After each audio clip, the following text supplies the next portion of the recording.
chickens before they have metaphorically hatched. Instead, let's just jump onto the rift.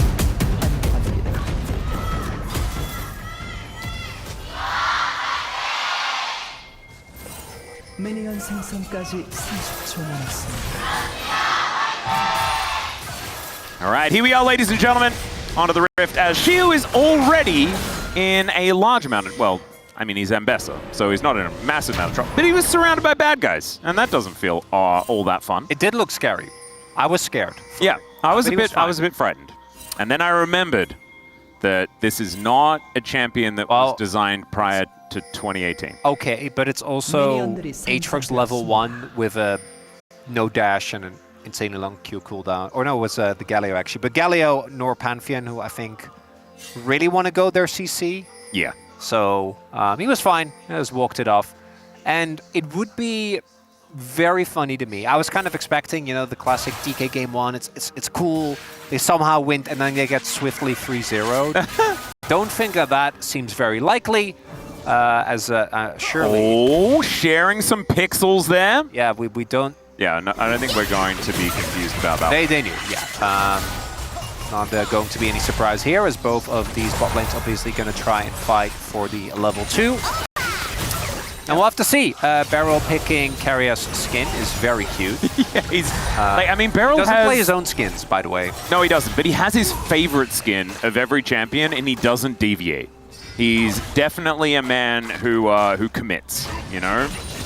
And so Carrier's skin just getting the nod from Beryl. As Faker taking a fair bit of punishment here in this lane. This is to be expected. It's kind of what we see in the Galio-Orianna matchup most of the time. Yep. See whether he can get most of these minions, as he does miss one there on our screen, as Doran finding a good trade onto Shiu. Yeah, Galio's good matchups aren't really ever about him being able to do well in the laning phase, right? It's really about everything that comes afterwards and how quickly he doesn't just get bullied around. As we can see here, Faker expected to take a bit of a beating here. I do want to give some credit as yeah, that's very similar to what Shiu did to Morgan, as Doran showcasing it here as well. Yeah. But what I want to highlight is that Showmaker was actually, on that Orianna, I think, one of the big reasons why DK were able to win. Was it game 1 against Nongshim? Yep. Which was a game that was... Is like Bruiser Orianna that just would never die. Which I'm sure he's going to go for here as well. And I think in this case it's warranted. You have so much damage on your composition with the rest of your top side. If it was a tank top, I'd feel a little bit worried, but it's not. It's Ambessa. This is the bigger problem, though, as something that we did expect, is that outside of mid, which doesn't really matter, when it comes to having prio there, we're seeing that there is basically no prio for DK. Yep. And again, this is to be expected, but it does make the game pretty hard to play, as it looks like Faker is going to have to take his first back.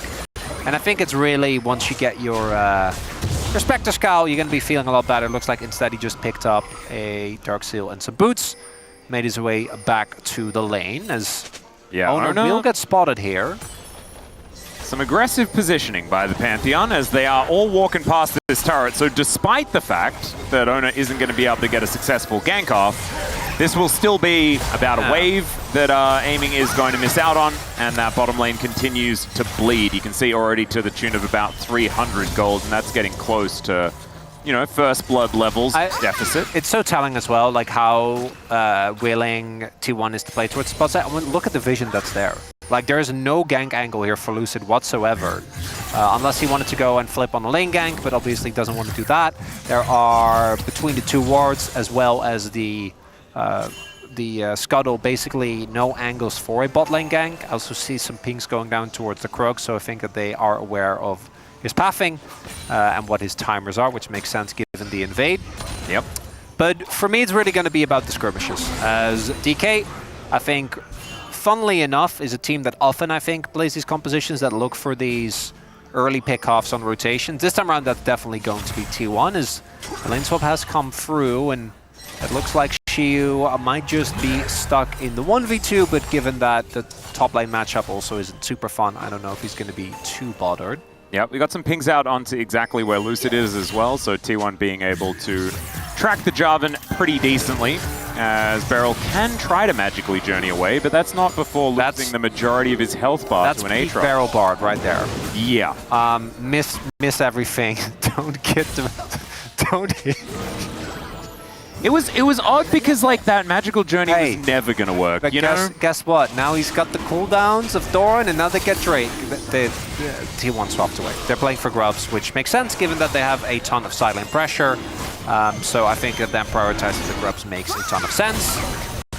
As Shiu taking a good amount of damage here, really wants to get experience of this wave, but Owner's close to 6, Faker is already 6, so he needs to be very careful. They also know that there's no jungler towards the top half of the map, and he could dive here. Yep, Faker already moving in. Let's see whether they just set it up. That is going to be the snare missing as Gumayusi takes a turret shot, but I think they've got a fair bit of time to make this one work. Beryl finally getting himself here, but the taunt is going to come down. Faker going to get stunned up as the heal comes through from Beryl. Faker cannot actually get his hands onto Shiu, so he does have to ult his way out. And now it's Beryl that finds himself in an uncomfortable position. Another wave comes in, a magical journey through the turret, and first blood over to Gumayusi as, yeah, the support traded his fate for that of his top laner.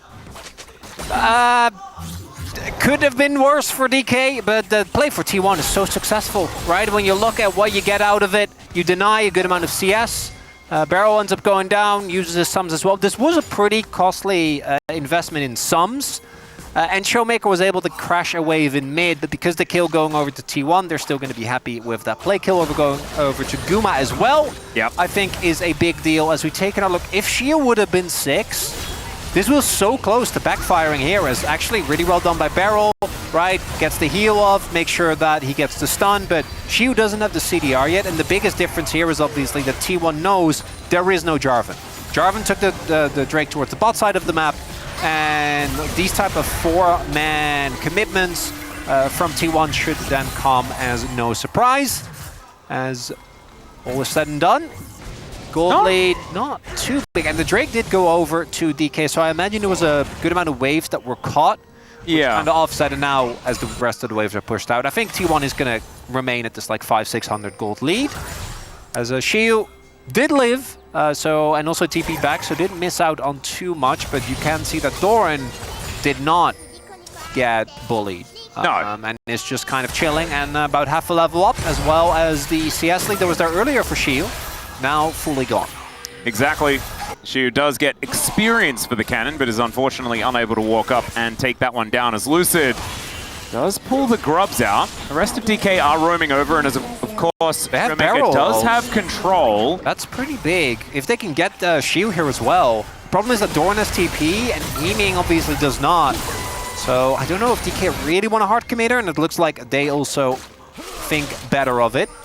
Yeah, Faker is going to be moving over here as True Shot Barrage is looking to be a little bit tricky, but it's not quite going to work out. That is going to be Ona taking down the third grub. So that is all of them over to T1. Will get themselves a portion of that feat of strength as well. It's not like we've seen the game break open with that top dive or anything like that, but DK haven't really been able to find anything as a response outside of taking away Ona's jungle just a little bit. Actually, I was wondering whether they were going to go for something there, but I didn't know where the Pantheon was. So if Owner is still waiting and they try to go, if they go again. Full journey, yeah, Carrier having to flash as he is still very, very squishy. Doesn't have 6. So some summoners gained there with only the investment of Beryl. I think Shiu, while we were panned away towards the Raptors, must have used his ult. Yeah. Guma there, but Guma did kind of just shrug it off. And then, so maybe it was a carrier? Not sure, maybe that was what started off that play. It's a little bit like a mystery, isn't it? Yeah, I think the time figure it out. Quite work out. Seems like it was a while back. Maybe it's a good one for Knives Out 4. Yeah, we'll see. I think the script has already been written for the third one, so... Well, no, that one's coming out soon, so it could Yeah. be that. Unless... Exactly. Maybe that is like the biggest twist. You know, they were just predicting the outcome of this particular game in the LCK playoffs of 2025 in the new Knives Out movie. That would be insanity. You can imagine as well that they will be watching along with all of us, hoping that it does indeed go the way that they expected it to go. Of course. As with unanimous predictions, I think they'd be in a pretty good position. I think you're pretty safe, yeah. Unless they predicted DK. Maybe they only watched like a few games in LCK Cup. They would never Atlas. Imagine There's that. no way. As right now, nothing too much of note happening. Do note again the amount of coverage that is there with wards towards the Guma and Carrier lane as they want to play for relentless aggression. We do now have the top laners reunited, but Doran feeling a good amount better. Yeah. As, even though Shield didn't die, obviously still had to give up a good amount of his wave as Lucid will get spotted, and there are both Owner and Faker with ults, and I think that DK also know you can't really gank unless you know both are on the opposite side of the map. But with the rollout now done, we'll see if DK actually is going to commit to a 5v5, because I think that's where their composition should shine, as long as they can deal with Carrier's Pop Blossom and the initial burst that will come through on T1 side. Yeah, I also think that the Galio is going to be a problem if they do decide to start something without adequate information. And Dplus have been a team that have kind of started stuff without adequate information quite a lot, especially in recent memory. So see whether they've tidied that one up. Of course, Bengi was saying that there have been some strides taken as far as the practice is concerned for this series. Ooh, look at the Faker is going for his full AP Galio build. Oh, I like that. Which I think there are games where you have to. I don't think this is one of those. You do have a lot of damage, but will make the itemization on DK's side a lot harder. And will also give a lot of lethality to this team. Well, as, he likes forfeiting 50% of his health bar. Right. That's kind of his Is going to TP in? We'll see. He is wandering down. But heading towards the top side for the moment. We'll see whether he does just get there and put the pressure on where he can. As we can see, Doran also doing the same thing. So T1's comp wants to just burst someone as quick as possible so Doran can get his resets. And they can also do a lot of burst and back off and play with Guma using that Jino, something that they are very, very good at. Looks like DK, though, not just going to give up, even with the poke on barrel. Yeah, Showmaker as well has just been slowly but surely farming things up and has a slight level advantage as well, as Shiu going to be able to break the chains that bind, having a nice trade here against Doran towards the top side. Ooh, Eclipse done now for Shiu, so he is way stronger than he was before. Can't wait to see how this matchup is going to continue, both between these players as well as between these two champs as we get deeper into the series. As obviously, both of them have ways to cancel TPs as well. A lot easier for Doran as T1 started up, and it looks like DK says, nope, this isn't the one either. And they have an early Drake, so they can afford to. But it does mean that I think they don't really get anything in return either. Because there wasn't really too much of a shove in mid. I don't think they got any plates, so it might just be Dragon for Scuttle. Well, there have been worse trades. It's been Dragon for loser team fight as well. Dragon for Nexus? That's a classic. That's a classic. That one's pretty good though for the ones that get the Nexus. That's my assessment of that whole situation.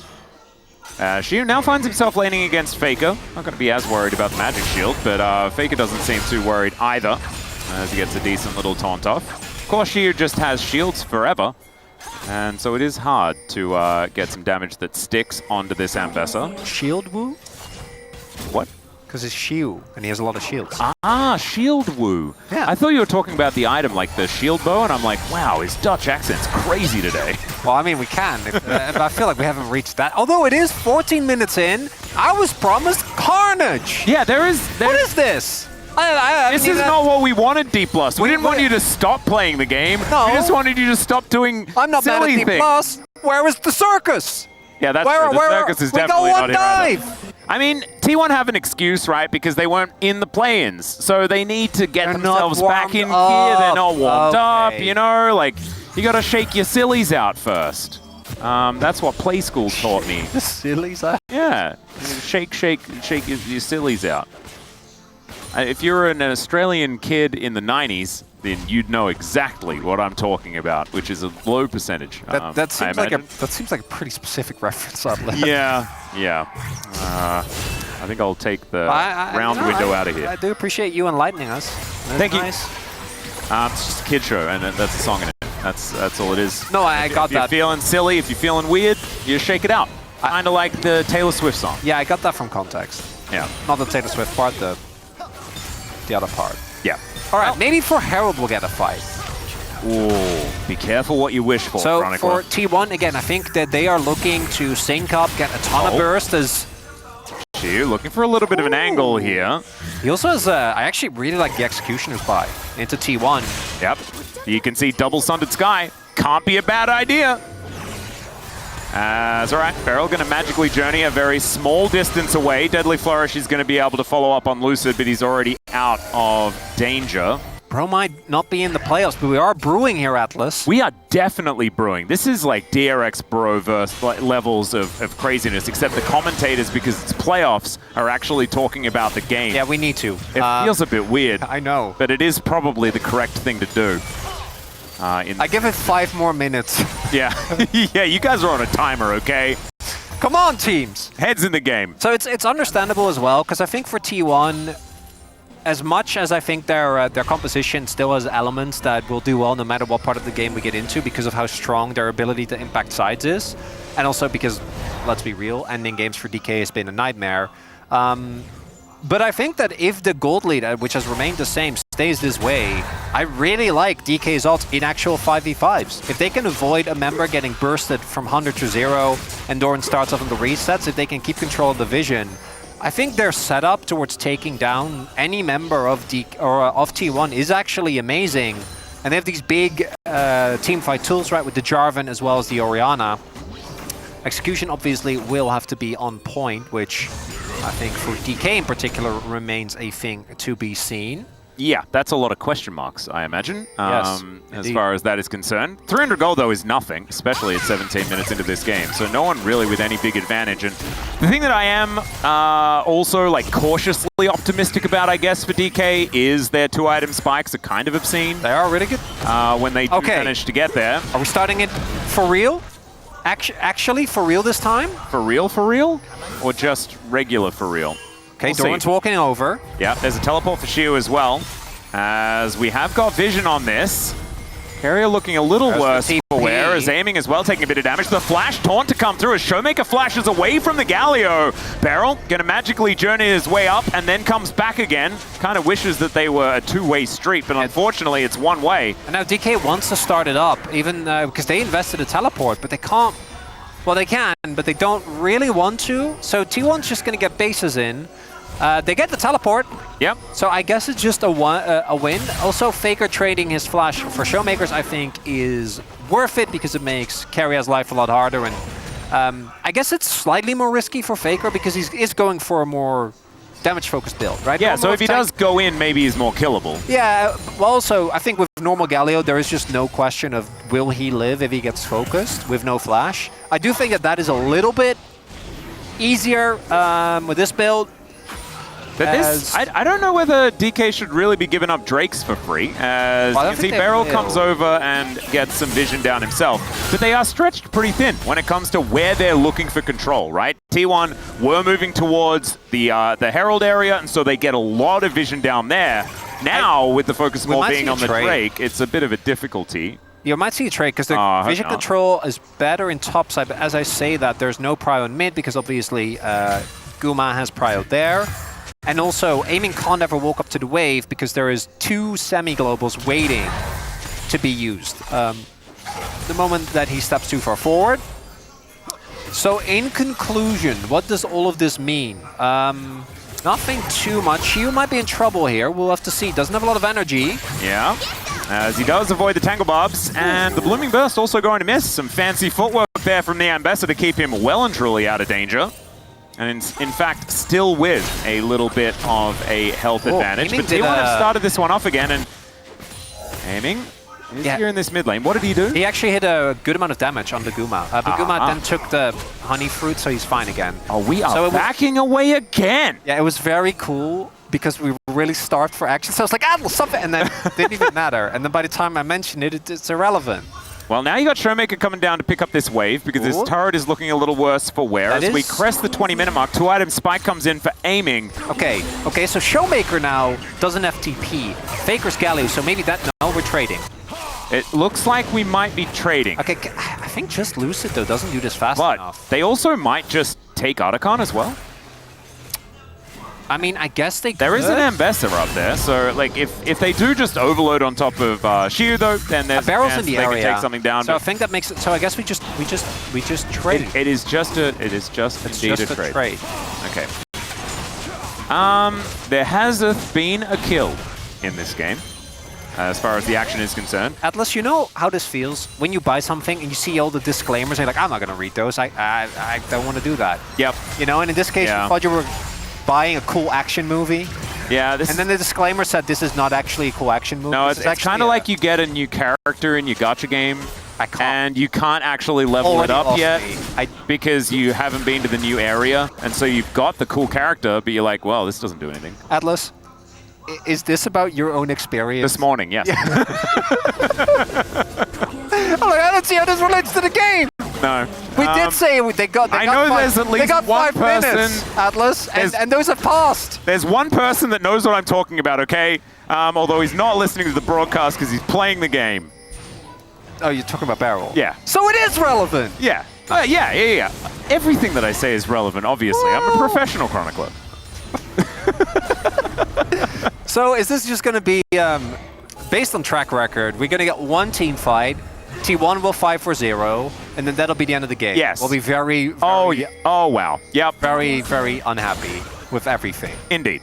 Is that- Unless you're a T1 fan, in which case, clean textbook League of Legends. No, even then you're like, what? I paid for the circus. Where was my adrenaline? Well, I mean, Shiu is actually getting to a point where he's starting to do stuff, doesn't Oh, he? he's dangerous. I've got confirmation from Emily Rand, by the way, that she knows exactly what I was talking about. As aiming, now going to get caught out of position. The flash not going to quite work out, but the Tempered Fate, it certainly gets some work done, as now aiming just gets sniped off. Sometimes you need your teammate to protect you, but Lucid was just getting out of there, and so aiming now lying on the floor. And DK looking like they've had a bit of a jump scare. There is a fair bit of damage going on to this outer turret in the bottom lane. risky. And now Gumyushi forced to flash out of the Cataclysm. But the Otacon is being taken, and T1, I don't know whether there's going to be a way to stop them. I actually thought that DK could have contested there, but they're going to go for the first turret instead. Just willing to give up the Otacon, not really rating it, I guess. And they do lose out on a lot of damage with their AD carry not there, but with Shiu, I think it's looking at the itemization, Shiu and Lucid both have just shy of a 2-item spike. As we take another look here, aiming just a second too late, gets tagged, and then despite the attempted save from Barrow, which actually does get carry off his back, yeah, there isn't really an angle. I think Lucid also looks kind of like a trader, but made the right call. Yeah, no, I agree. With Doran already on top of them, and I forgot, was it Faker coming in or Owner? I don't know. Someone was coming in from the back. I think it was Faker, I want to say. Yeah, someone was there, and it was not going to end up well. Really, what ends up, outside of Otacon obviously being a big deal, which gives T1 a sizable lead in Flowers, Guma's flash being down is actually, feels like it wasn't necessary because the play had already kind of ended, right? And Guma ended up still being caught there by Lucid. As well, there we're we going to go. start this fight. True Shot Barrage does come on down as Gumyushi will get knocked up. Dead. No flash, no chance. He's out of there. The Cosmic Binding also is guaranteed when he's inside a rocky circle. And so that's aiming, getting his revenge pretty swiftly here And as Gumyushi lies down. Yeah, and we haven't talked about it that much because our expectation was that this game was going to be blown open in laning phase. But playing Jhin into Jarvan and Bessa, guess what? It's not fun if you don't have flash. Whoa, public execution is in goes Shiu, but I don't know whether that was a good idea. Still, it works as they focus down the turret, and Shiu's like, well, I'm out of here. My work is done. As Magical Journey is set up for aiming, but he's unable to take it because he just stays a little too long. Technically, I guess it is a 2-for-1, but Doran looking for an angle here and decides that he doesn't want to do it. Still, they should be able to answer this outer turret, and ultimately, it's going to be a pretty even trade unless Shelly gets some extra work done. As she gets a bit of a headache, then gets driven towards the bottom side, and that should be 2 turrets. I think the previous kill onto aiming, given the amount of resources that were used, that one, I felt like, obviously it's rough as Oh know... Still gets the turret, it's fine. Sometimes the turning circle just ain't as good as the one you got at home, The you know? previous death was excusable. This one really isn't. You're playing Ezreal. You cannot die like that. Because this play starts off wonderful, right? Really nice catch there from Beryl. Lucid follows up. The team is ready. Kill goes over the aiming as well, by the way. They get the mid lane turret. This would have been a just purely positive, really nice catch there from Shiyu onto Keria. Just leave. Yeah, I guess just leave! I guess he just felt, yeah. Maybe he didn't see that his jungler and top laner were already like 2 screens away. That was a bit silly. That was silly, yeah. And the reason why is because I think it is actually a big deal because it allowed T1 to get the mid lane turret, get a big counterpunch. We'll see if it ends up mattering for the contest. I think that DK, though, if they can keep this team fighting up, is actually in a really good spot now, though, especially if they get this soul point. Because again, I think their 5v5 is incredibly strong. Yeah, it certainly is. They are able to get the soul point. That is a big deal, as Cloud Soul, as we know, one of the greatest in the game. Thanks to T1, of course, for being the team that gets the most Cloud Souls, continuing to be a fact here. But what's also continuing to be a fact is that it's like after Baron has spawned, and we have no one with any concrete lead. It's been T1 with a bit of an advantage and the tempo vibes, but not much more. So actually, I wanted to inquire. You think T1 still has the tempo vibe? Yeah, they've got the tempo vibes. Okay. DK has potential for tempo vibes, but not the actual tempo vibes. Got you. You know? They need another win fight. They absolutely do. Vibe. And in fact, DK almost never has tempo vibes. Okay. That's why you feel anxious all the time when you are watching them with any sort of willingness for them to win. So you're saying Beryl doesn't answer to the concept of tempo? No, he does not. Okay. He will not conform to the tempo vibes. It's just not really his thing. With that, DK still get their soul, which obviously they're gonna, or a soul point rather, which obviously they're gonna be happy about. I also think that as far as comps go, this one for T1 isn't necessarily the most amazing when it comes to bursting Baron. There are definitely setups that do it a lot faster. I think both Galio, Aatrox, Jhin, none of these really make you super excited when it comes to taking an objective quickly. We might see that trade come down the line. T1 do have, again, great setup of the vision surrounding his top half of the map, so I imagine that they're also themselves are going to be looking to just pull the classic T1 Baron, but like 3 item spikes are being hit. Yeah. Shiyu, I imagine, is going to go for Death Stance next, which is actually going to go insanely hard into the T1 composition, because they didn't build up an early to mid-game lead, which means that the burst that they have access to still is good, but it's not where I thought it was going to be at this point in time. That means that if Shiyu is able to just get into the backline and Beyblade around without so much as a worry, it's actually going to be a big problem, because it's going to mean that T1 won't have the damage to get through some of these beefier targets. Even Showmaker, right? Yeah. Is actually someone that I think is hard to take down. Aiming with the Shojin, also now done. Now IE is also there for Guma. We do see T1 again, I think, kind of building up that conditioning. So that is the real carrier. Yeah, Trisha Barrage comes in. Taunt not going to quite find Beryl as Faker takes the magical journey, but immediately then gets stunned up. The exhaust is down on this Galio as Lucid wanting to Cataclysm over the wall, and he is going to successfully do so. Rock and a hard place, certainly, where Faker was there, and he falls. DK taking that as an opportunity to head towards this Baron, and this could be a huge gold swing if they're able to make this one work. All right, we have a TP, and I think another person flanking here for T1. That's Keria behind them.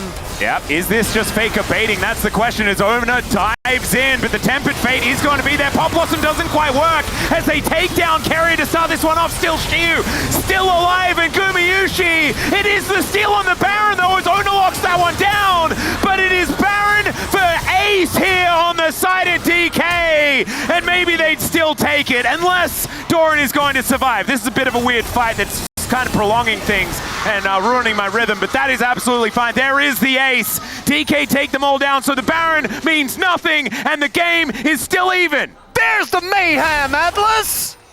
It took Why a does while. it mean nothing, Chronicle? It's so silly! But we got it. I am now fully locked in to this game, as just a really big mistake from Faker ends up way overextending, and DK is ready for it, actually, of all the members there, so he ends up going down. And then it is this multi-man approach here with Owner on one side, T1 on the other. Keria getting a Just nice time. barely missed the timing, I'm pretty sure. Actually, yeah, but they still have the damage with Doran and Owner there. Shiu also went for the ultimate, which meant that he wasn't going to be able to get knocked up regardless. I'm actually not sure what happened to Lucid there, whether he was... Because obviously... I mean, he can buffer a whole bunch of stuff because you're Jarvan as well, so it's a bit confusing. Well, yeah, but only if you have your flag already out, right? So, a little silly there, but all said and done, let's take a look at the summoners. So we have Flash used for Doran, Faker, and Keria. Guma does have his, which is big. And on the other end, for DK, it's Shiu, aiming, which I think aren't nearly as valuable. So DK should actually be feeling relatively confident going into this fight. And this is for Soul as well. Oh, yeah? A lot of extra movement speed, and Ambessa in a side lane with Cloud Soul, that sounds very difficult to deal with just because you're never really feeling under threat, even when it is a Pantheon composition. Grand Starfall now back off cooldown, though, for Ona. And Tempered Fate not going to be able to catch out Faker there as he's like, wow, that's my team's icon. What's going on? It's a little bit strange. As Still DK want do get control of the river. Now, with DK having control, their poke obviously quite strong. We do have Doran on a flank angle, will be found out. Oh, he's very deep! He certainly is. Let's see whether he's going to try and make this one work as the heroic entrance does come in from Faker. Doran buying a lot of space as there's a fight on the top side as well. Aiming does try and get himself away, but it's Ona that locks down the double. Shiu? And Shiu is now trying to do what he can. Finally deals with this Aatrox, but these health bars are going down lower and lower still. There is no answer for this Ambessa, who gets on top of Gumayushi and crushes him. It's another ace for DK. And at first, it seems like the script holds strong. T1, oh, someone looks overextended. The Avengers are there. We've seen this so many times, though, from T1. It's like a team thinks that they've caught Doran. That's what I'm saying. And they never have. That's the script. But DK are able to turn it around. So at first, they know the ultimate is coming, but it's the double that's the problem. And aiming with this position gets engaged on. Immediately ends up going down, as does Barrow, but I want you to look at Shiu here. Gets the buffer there, which is what allows him to get the kill onto Doran. And then again, as we were saying, this Ambessa, he is level 18! Yeah. Healing up a Storm. Showmaker, by the way, barely took any damage. He basically 1v2.5'd. Yes. That whole time. Yes. All right, Ambessa's pretty strong. This was a test also that Shiu has been failing most of the time this year, right? We mentioned it already, like very early on. We were like, oh yeah, no, Shiu's great, and Doran isn't necessarily, you know, meshing with the team yet. Doran is meshing with the team. He's been fantastic. He was third in my MVP vote in the LCK Awards. This guy has been absolutely incredible. Atlas, it's time. Where are the vibes? Oh, don't tempt me further. I will not allow this to happen. I'm just trying to find out. I'm not the expert. Nope. I mean, I know where they are. I'm not willing to enunciate because I will not be called a curse person. As okay. That's fine. It's not that bad. I know you wouldn't do it, but this is being broadcast out to at least dozens of people. Is going to be Winds of Ward. Perfect KD, by the way. Has the death cap now, so looking pretty good. From this position, I think the biggest enemy for DK is just something they've really struggled with, which is their own consistency. Tempered Fate going to connect onto only Doran. Is now Lucid just puts them in the circle. Pop Blossom there to answer, but it's Keria that goes down first. And now they're just falling one after the other. Cheers! A gigantic shield, and that is looking like release Ambessa to me, as this guy is straight back to LCK Cup form. And game one, DK strikes again, Atlas. I guess, you know, the 3-1 predictors for T1, this is exactly the timeline that they were expecting, right? I even said it at the top of the day. Yep. Oh, what if? Yeah, no. What if, Atlas? And it's not even a what if for game one, because now the script states it's a 3-zip for T1. We just skipped the first one, but still a phenomenal start here for DK, and it's the stability in where they played. It's the fact that they held off contesting a whole bunch of objectives when they didn't feel like they should. This is a team that doesn't look like they're just being fueled by Kiana. Let's get into it. Game number 2.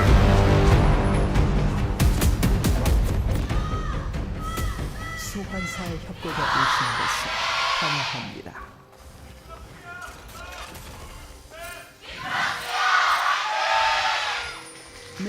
All right, here we are, ladies and gentlemen. Back onto the Rift here for the Uribank 2025 LCK Playoffs Game 2. DK lead the series 1-0 thus far, but Game 1's, that's what they know how to do. The rest is kind of uncharted territory. Well, it's very charted territory, actually. That's the problem for DK fans. Right. Winning the rest of the games is uncharted territory. So, let's talk a little bit about Qiyana, because this is the first time that we've seen her in a long time in the LCK. She has a very annoying ultimate name. Yeah, I mean, maybe if the game goes anything like last game, we'll have a lot of time to workshop. Yeah. But basically, the way she works is depending on... with her W, she can grab elements. So you have rock, you have grass, and then you have water. They'll do different things. Grass gives stealth. I think the most important one, that's the one you'll see most often used, because it makes her a lot harder to reliably lock down. And she runs fast. She also does that, yeah. And then there is the water, which is the root, right? As Lucid is also going to be able to get the Q combo off in rapid succession. If you go for Q, then you can get the W to renew, and then you can go in. Obviously, your first play, you are an assassin, so you're going to need a little bit of time. But there you can see right there that it does reset the cooldown on your Q, so you can get a lot of burst. Her laning phase is very weak, which is why we never see Qiyana mid. The neat thing about jungle is that there is no laning phase. And you're playing into Wukong as well, which obviously is one of the champions that doesn't really ever look to go for invades. And also, how would he ever kill Qiyana? There's just not really a way, because she's way too mobile. Yeah. And then the ultimate, which I think is unfortunately very long-winded, but very cool, just creates this giant AoE. It's stun. Wally Boom. It's the ultimate is in effect Wally Boom. You make the walls go boom. Oh, okay, yeah. Yeah. Oh, I thought you were referencing something that I didn't get. No. The ultimate's name is Supreme Display of Talent. And creating a Wally Boom is a extreme display of talent. Okay. I would say. Well, if that is that. Did you just come up with that now? Or do you that was just. You want to keep? What do you want to think? keep? I think you can do better. I can do better. I have high expectations of you, Atlas. We have time to workshop this. It's fine. Okay. Well, back to the drawing board, I guess. I was doing a lot of thinking about that while you were talking about Qiyana. Well, I thought you were going to say writing board, because you're not drawing. I could draw. As oh my goodness! It was Qiyana in a loss against Peanut a million years ago. Okay, well, Faker also finding a really nice trade into the Twisted Fate here. As a flash forward from Showmaker to set up for Lucid making his way in. He's got a bit of extra damage with the red already prepped, and now Faker finds himself behind enemy lines and will get Scry. Does have a Blast Cone at the ready, and then just teleports back to the turret, so he will be able to keep himself alive. But that is teleport now on cooldown and flash burn. So, successful gank nonetheless. Showmaker did trade his own flash, which I do think is actually a possibility of a gank coming in. And it's also a double scuttle here as well for Ono. Yeah, because he did actually invest there. But yeah, I want to highlight that the biggest advantage here for Showmaker is obviously that he's going to be up like maybe about a wave. As he is able to crash this into the turret. I don't think with the vision coverage that there is really any angle for him to try and make a play elsewhere on the map. This is looking a little bit... It's the classic, like, Jax versus tank matchup where you're never above a third health. And so that is continuing to make me nervous. That's all right. And now we have Faker taking some wild cards. And Showmaker here in the mid lane is just going to be buying as much time as he can. Has teleported back to lane already. Doesn't look like it's anything besides a good amount of experience. Rise does come in as Doran's going to get pulled back! Doesn't get hit by the turret, but he doesn't need it! Solo kill from Xiu! Okay, I'm calling it now. He's back! He's back! Xiu! Yeah. Oh my god, okay. Wow. I'm kind of... Is it January? Wait. There is another side to this coin. This is how Doran gets powered up? Yeah, Doran might also be back. As he is going to get stunned up here, as aiming and barrel will find Doran making his way towards the bottom lane. But we're not going to say that just yet. I think that it is probably just Xiu playing very, very well here today. And I kind of wonder what the impact it's going to have on the matchup, as Doran is just desperately trying to get this wave in, and that is fine. He would have been okay if he just got the wave in, but just wants to get a little bit of damage in, and again, there's just no upside to that. Like, I get that in theory, any damage you do because he TP'd in, you'll be able, but especially, I don't know if this was the original plan. I didn't quite get a look at the timings of the rotation, but if the plan always was to lane swap, then it even does less. Showmaker doesn't have TP, or a flash rather. Yep, doesn't have a way out of this one. Faker doesn't find that Q, but I don't think he needed to, as there's the Nimbus Strike. Down goes Showmaker in this mid lane. The answer is there, one apiece as far as those kills are concerned in the game. Once again, very, very even 500 gold ahead for T1 off the back end of that play, as Aiming will head up towards his top side, but that looks like a plate over to Gumayusi as well to continue T1's advantage. And it looks like with Owner getting that kill and being very heavy on the farming, actually about half a level up, we'll be getting his third crab here, as Aiming is alone. Yeah, could be in a little bit of trouble. Does take a lot of burst damage, but does have his cow teleporting in. That's, you know, that's good support. Yep. He's not doesn't have to be worried as we're taking another look here. It's a really nice roam there from Carrier, and this is the payoff of that earlier flash. For T1, nicely played around. I think the kill going over the Owner specifically is also very warranted. Wukong is one of the best snowballing junglers if he can get his hands on early kills, and Lucid has also been pretty active early on, but as a result, hasn't really been able to stay too close in the CS department. Will now with his buff get at least a little bit of CS parity, and obviously is going to be looking to now play towards that ultimate. There's also the question of if one kill is going to be enough for the Cassante to really be a problem. I think that obviously it is a big win for Xiu, but I think we're going to need to see a bit more for the matchup to substantially change, because I think Jax, even though he's behind, should still be able to, once he gets to his spikes. And it's also, it's Doran as well. Yes. And he is very well known for being pretty untiltable. Even though sometimes it looks like he is, he never actually is. He is just all of the time Doran. And that's just how that one goes. Aiming and Barrel will be able to crash this wave in, I'm pretty sure, as the Slurkle is going to go wide towards Gumayusi. This does create another game, though, where I feel like it's somewhat of a flip side of last game, where Barrel should be fine here. It feels somewhat the opposite, where I think T1, even though they have really good side laning, also have an insane 5v5, right? And that's, oh, in we go! Yeah, Destiny comes on through as the flash is going to be flashed away from, so no pulverize there for Barrel. As Aiming is going to move down. That will be the last grub secured here by DK. Okay, so we trade flash for flash. Wukong not having flash is a big deal, but that is Showmaker's first ultimate, not quite getting a kill, which is something that, as the team playing into TF, you're going to be happy about. Xiu is not doing as well as he was earlier on, as Barrel looks for a pulverize onto the Corki. Does manage to make that one work as he powers up the Q. And is just going to be walking forward. Decent amount of rocket damage there, sustained by DK, but they will be able to get another shove in. And while everything is sort of happening elsewhere on the map, okay, Showmaker once again going to get engaged on, does flash this time, but that flash is not often off cooldown. And really nicely done here. These continuous punishes by Owner. Actually, on the brook, it's very funny. It's a mirror of the play before, where Showmaker flashed onto Faker. Yeah. And then Faker didn't die. This time around, it's the opposite. Faker flashes onto Showmaker as they are still going here, but I don't think Xiu actually wants to force an all-in unless Lucid is going for the long wraparound.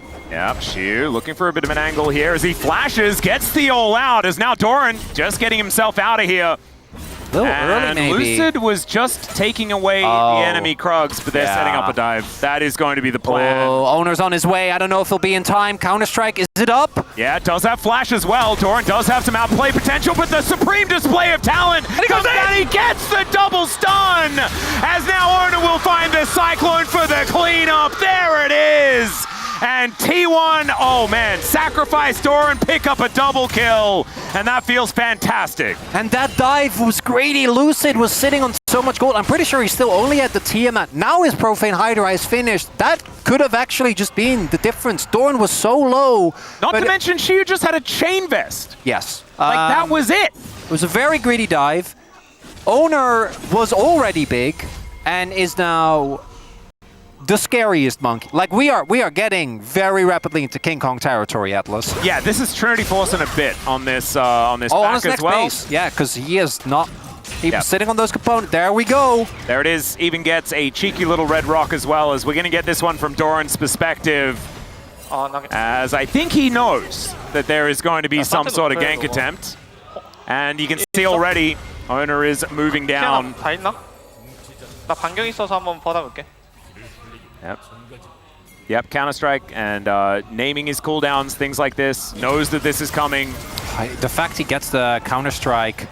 I mean, if he had have actually died immediately, then it would have been good for DK, but survived. I mean, actually, what I didn't notice the first time is that while that was happening, Keria was also behind them.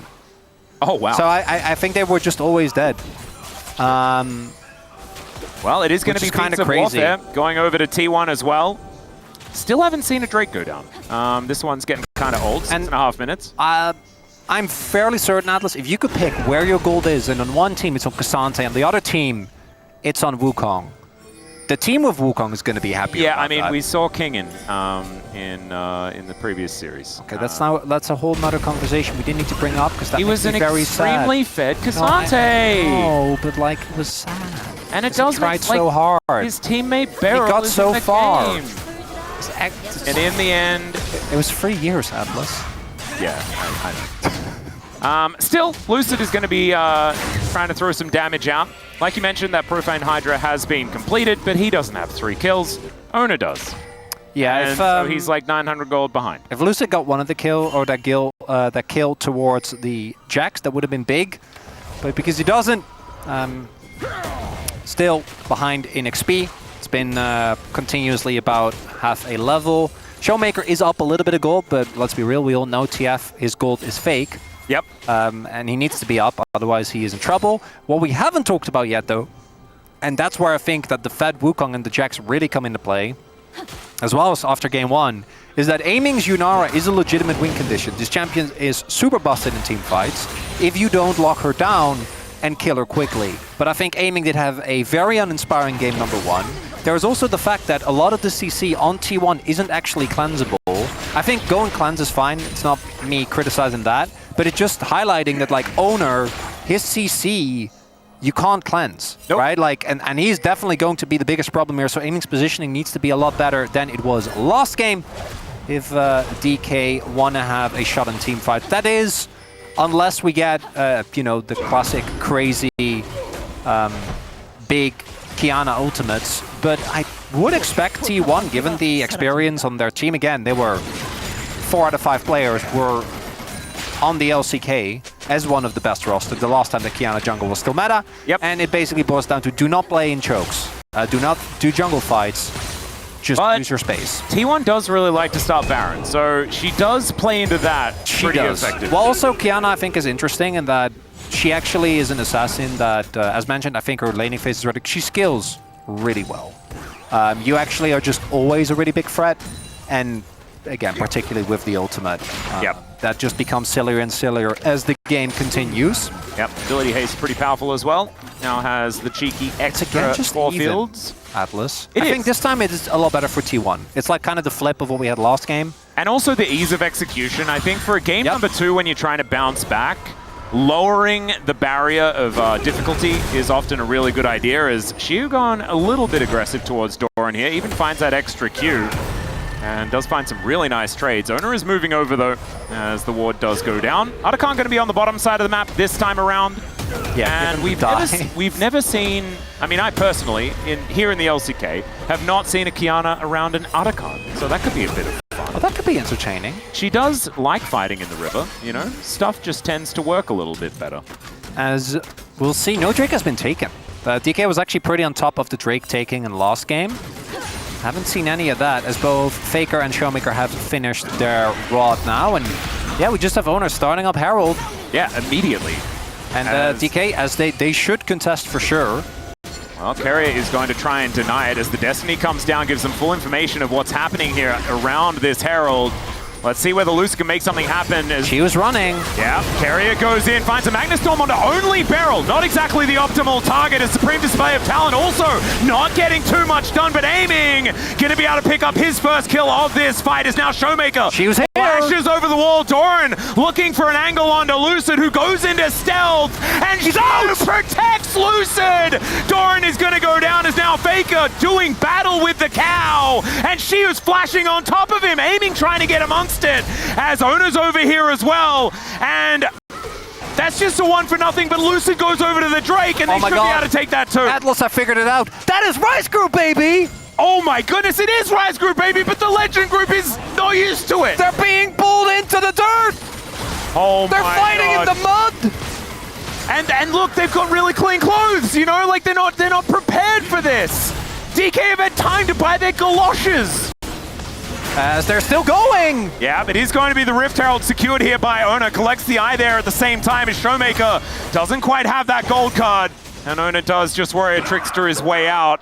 Oh, and when all's said and done, T1 used a lot of resources. They do get the Herald in the end. As we take a look, the engage from Carrier doesn't hit the Marcus. Lucid finds the flash. And then Beryl with his ultimate is able to stay alive. The Supreme Display of Talent, I think, doesn't really match the name, but it does buy the space. I think delays T1 a little bit. Aiming, by the way, goes mostly unchecked in this fight. And then Lucid dares that stealth, then gets the position, ease through Doran, and then his trustworthy bodyguard shows up, keeps him safe. And I think that T1 kind of escaping a situation that could have been much worse. If Shio gets that W, Faker's dead. Gets pulled back in, they get the ultimate. In the end, it's a 1-for-1 trade when it comes to the objectives. The kills were, I think, 2-for-1, I want to say, in favor of DK. Yeah, and this time around it was the Kiana getting a kill and Aiming picked up one as well. It was 2-for-0, right? Yep. DK or T1 already had feats. Yep, they did. And that's why we're sitting at a 1.6k gold advantage here for DK. The largest that we've seen at, you know, prior to 25 minutes so far this series. Doesn't necessarily mean too much, as of course, this is more of that finesse-style draft that we like to talk about with DK. They do have a solid tank there on the top side of the map, but a lot of these champions do want to play with some smoke and mirrors, whereas T1, they want to go in, they want to press their AoE CC buttons, and they want to kill Aiming. That's basically what it's going to look like. As Slurkle goes down into this mid lane, as Gumushi doesn't quite find the fast bomb, but it is just both of these 80 carries farming things up. 2 items going to be a big deal, but 3 is what Aiming's really looking for, and Gumushi is about to hit that 2-item spike that the Corki loves so much. But it has been a pretty quiet game for the 80 carries, and I say that probably benefits DK until they... oh, there's the Axiom arc. Inara is just kind of dead, and there it is. So 2 items now done for Lucid. And we'll see whether the next Supreme Display of Talent is, in fact, going to be named absolutely optimally. And Beryl's just being a bodyguard. And I haven't really had much to say about Beryl so far this series. And that's probably a good thing. It's shocking as well. I know. I'm not Still really, waiting. I don't really know what it means. We might find out as Shio will be able to get the turret here. But it is traded, and who managed to get it? It was T1, a split second. So they secure the feats of strength. That was extraordinarily close. Yeah, that was literally within a second of one another. As Owner is on vision, see if a trap is set up. It's really hard to actually lock down the Wukongers. Oh, Beryl! Yeah, Beryl going to find the Pulverize here as he's looking to try and turn it onto Gumushi. Missed by the Slurkle, though. And Beryl does have to blow the ulti. Faker possibly out of position, and Lucid can just dance towards him. He gets the redemption, but I don't think he's realm warping out of this one, and Aiming secures his 2nd kill of the game. Make it 5 now for DK. Not a whole lot to pick up off the back end, but still good to layer in a few extra kills. I'm unsure how to parse this situation, Atlas. I know, I can see your trepidation. But give it a go, though. We're all here. So, and we're happy to give you the benefit of the doubt. I think you've earned that. I'm just a bit surprised that DK consistently getting the better end. And I think that the fact that Showmaker's playing TF makes such a big part, and that to me might be the biggest difference, because obviously Shiu's had a really big resurgence. But I remember when DK was going through their worst periods, it was, I think, the veterans that had the toughest time, which was Showmaker and Beryl. And both of those in the series today, as you highlighted, have just been very solid. Showmaker had a crazy Orianna game in game number 1. Yep. And Beryl hasn't made me say anything negative about him the whole day.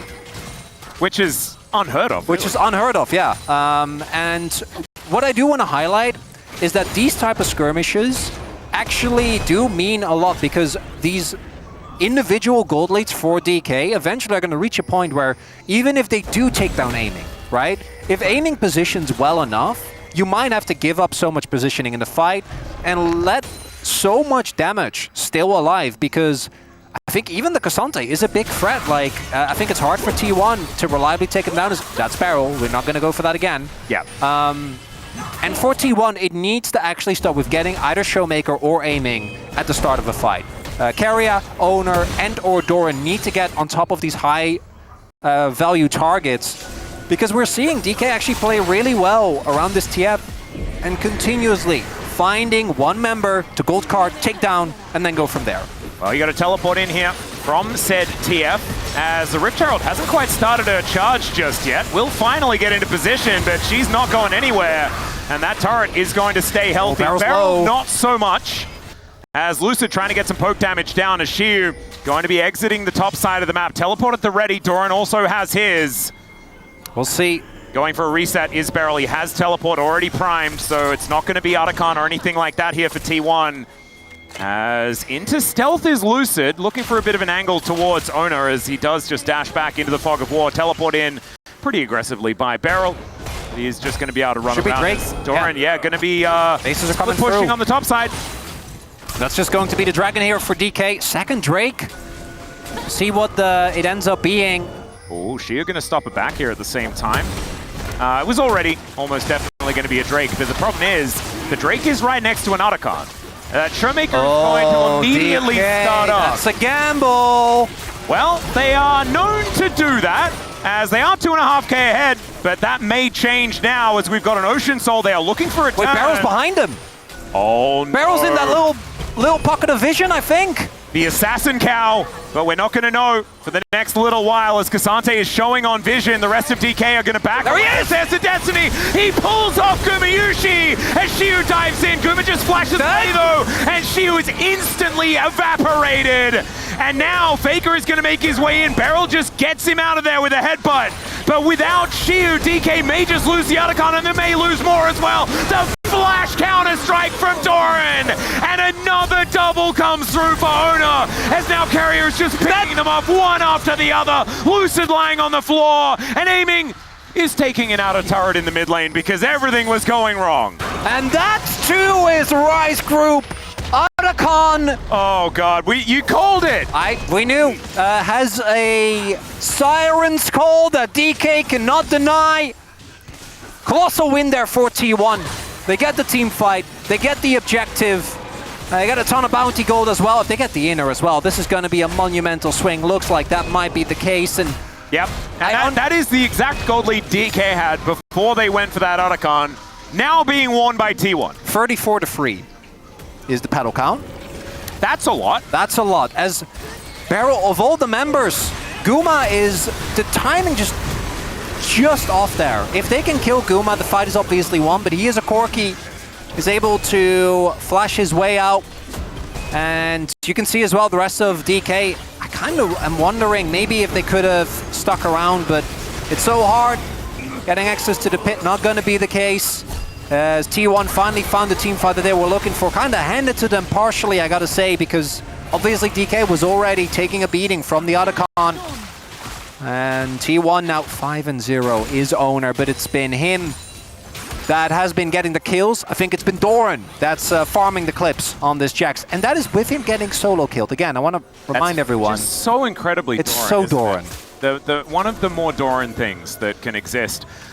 What it does do, though, here at the 24.5-minute mark, is bring us back to a relatively even gold situation. But when you're looking at those far numbers, the 34-3 is going to be a big deal. It's rough. We're having a look at Owner with a level advantage. We've got level 16 for Faker coming in. Oh, Lucid's behind them, I think. Well, let's see whether he Oh, actually is he going to get find an spot? Doran angle. doesn't see him. I don't know if it matters, though. Can they actually go for something here? Well, it looks like Lucid is still being sneaky. Now just going to look for a little bit of a return home.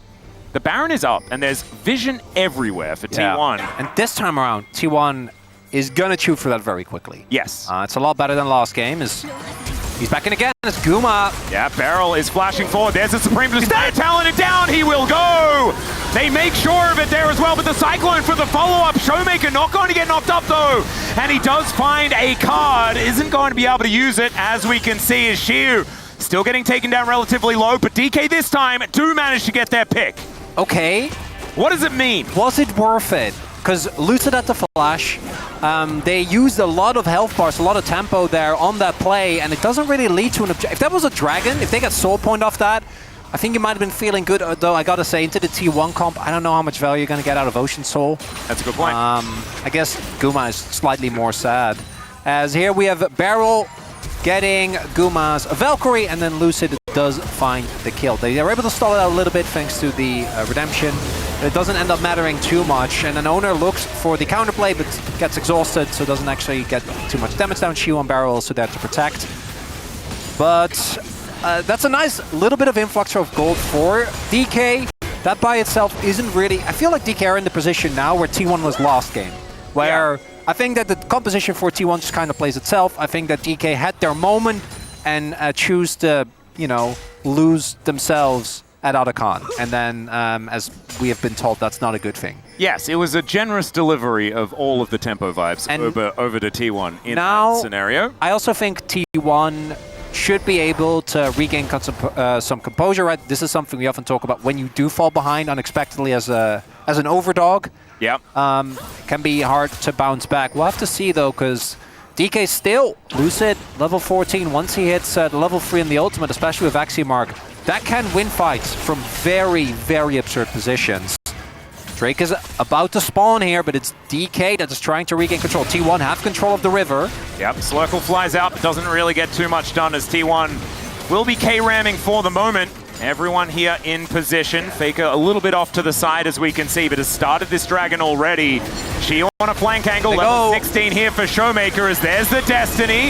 In goes Showmaker and finds the gold card onto Faker. Great knock up there from Barrel at the same time as the burst was huge. But can they actually lock down a target? It's a Magnet Storm from Carrier. Doesn't quite get enough done, but it's a trade of these supports, and Doran decides now is the time to go in. Aiming does manage to get a cleanse off, and he takes down the Jax.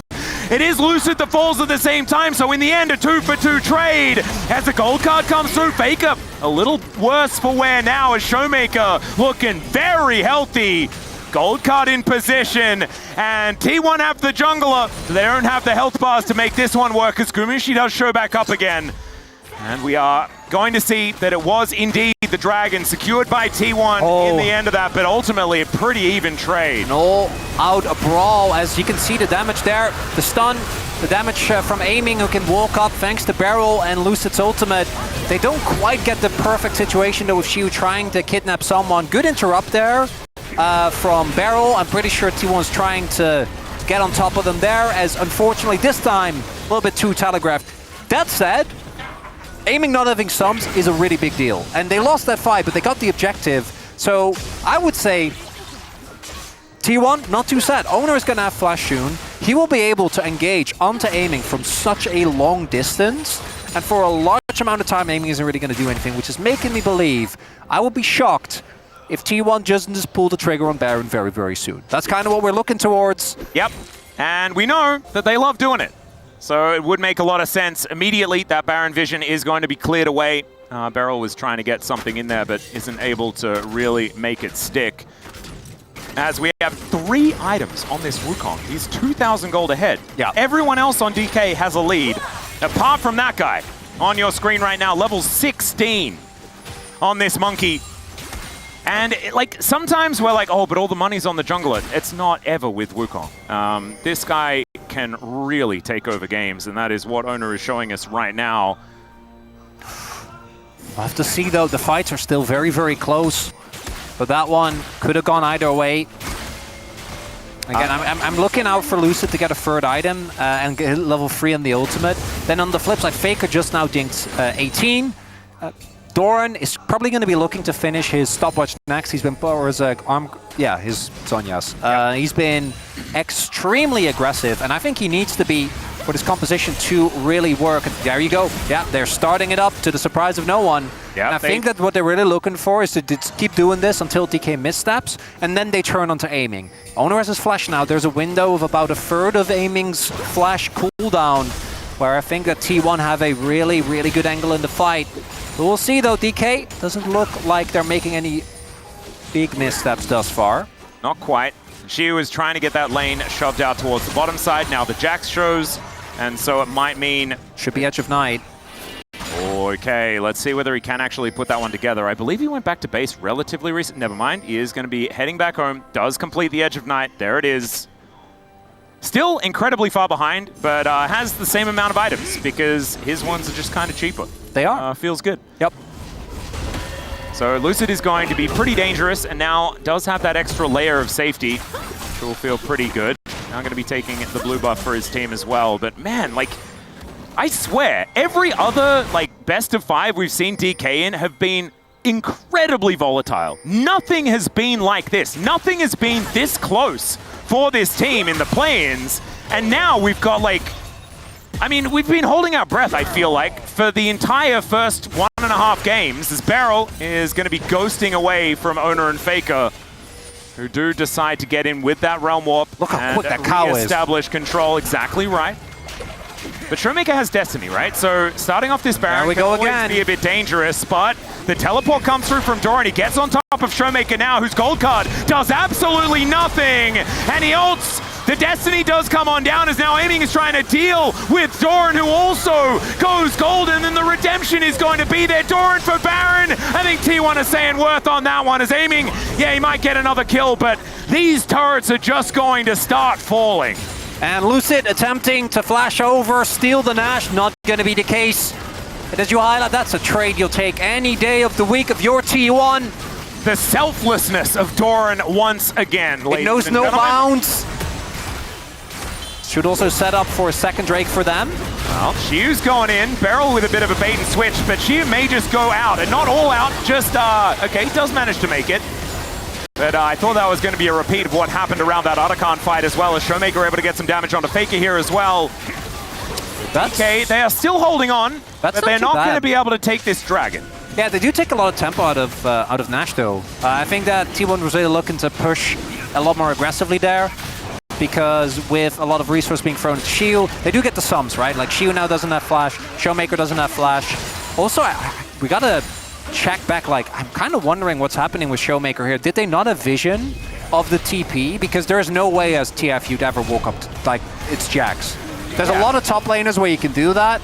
I was a bit confused as well, but he did definitely look like he was doing it on purpose, but maybe couldn't see around the corner. I'm not sure. The reason why I'm asking is because, again, it might just no vision. No vision. Okay. No vision. Got the confirmation. That makes way more sense. Because, again, I think it's just there are very few top laners where you would never ever want to do that. That's one of them. Yeah. Because your main skill does not work. This still means that T1 is in the lead. Also got them the second dragon, but because of the early Drakes, T1 is not able to build towards a soul point. They should be able to get this inner as well. Lucid about to ding 16. That is a big spike, and Aiming also now has the IE done. So he does a lot of damage. Destiny comes in, Beryl looking for an angle, but doesn't quite get to pulverize where he wants it as Gumayushi is able to flash his way out, and they dive on top of Aiming. The flanking Yunara. That was not what we wanted to see, but T1, they turned on a dime. It's a big Realm Warp to get T1 into the DK base as Beryl decides he wants in on that party. I don't know whether he necessarily should have, but now T1 are going to make a big dent in this top side of the map, and this is the first big advantage that we've seen so far in this game, and it may only last a few minutes because T1 are looking to just end it. I think they can, Atlas. Oh, this is ridiculous because it felt like it was so close for so long, and now it is just done. Doran thwacking away at the Nexus as Showmaker is going to go golden. Shiu not going to be able to find the angle, and the Nexus will now go down. T1 will even out the series here in our first best of 5 of the playoffs and make it a best of 3. Owner obviously gets the focus from the camera, but Atlas, I didn't expect that there would ever be a Jax who, like Dundun, would have a KDA that in no way, shape, or form reflects the impact he had in this game. Absolutely. And there's a little... Pretty fun drafts as well, as melee matchup in the mid lane, always fiery. Let's dive onto the Rift for game number 3.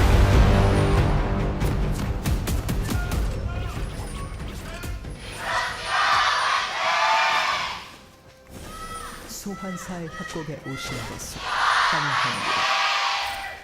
All right, here we are, ladies and gentlemen. I've solved it, Chronicler. They could have actually just come from round the corner, but just come a really wiggly way. You know? Yeah, so they could have come from anywhere, is what you're saying. Yeah. So that doesn't help us at all. Oh, I thought we were just like looking for possibilities. And so now the possibilities are actually endless. So we've narrowed it down to infinity possibilities. Well, I think you could argue there's finite spaces on Earth.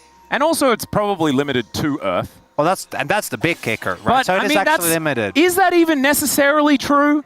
Because, Yes. like, but They are not from space, Atlas. we haven't proven. They're not from space. Do you know that there are no aliens? Oh, I Definitively? no, I.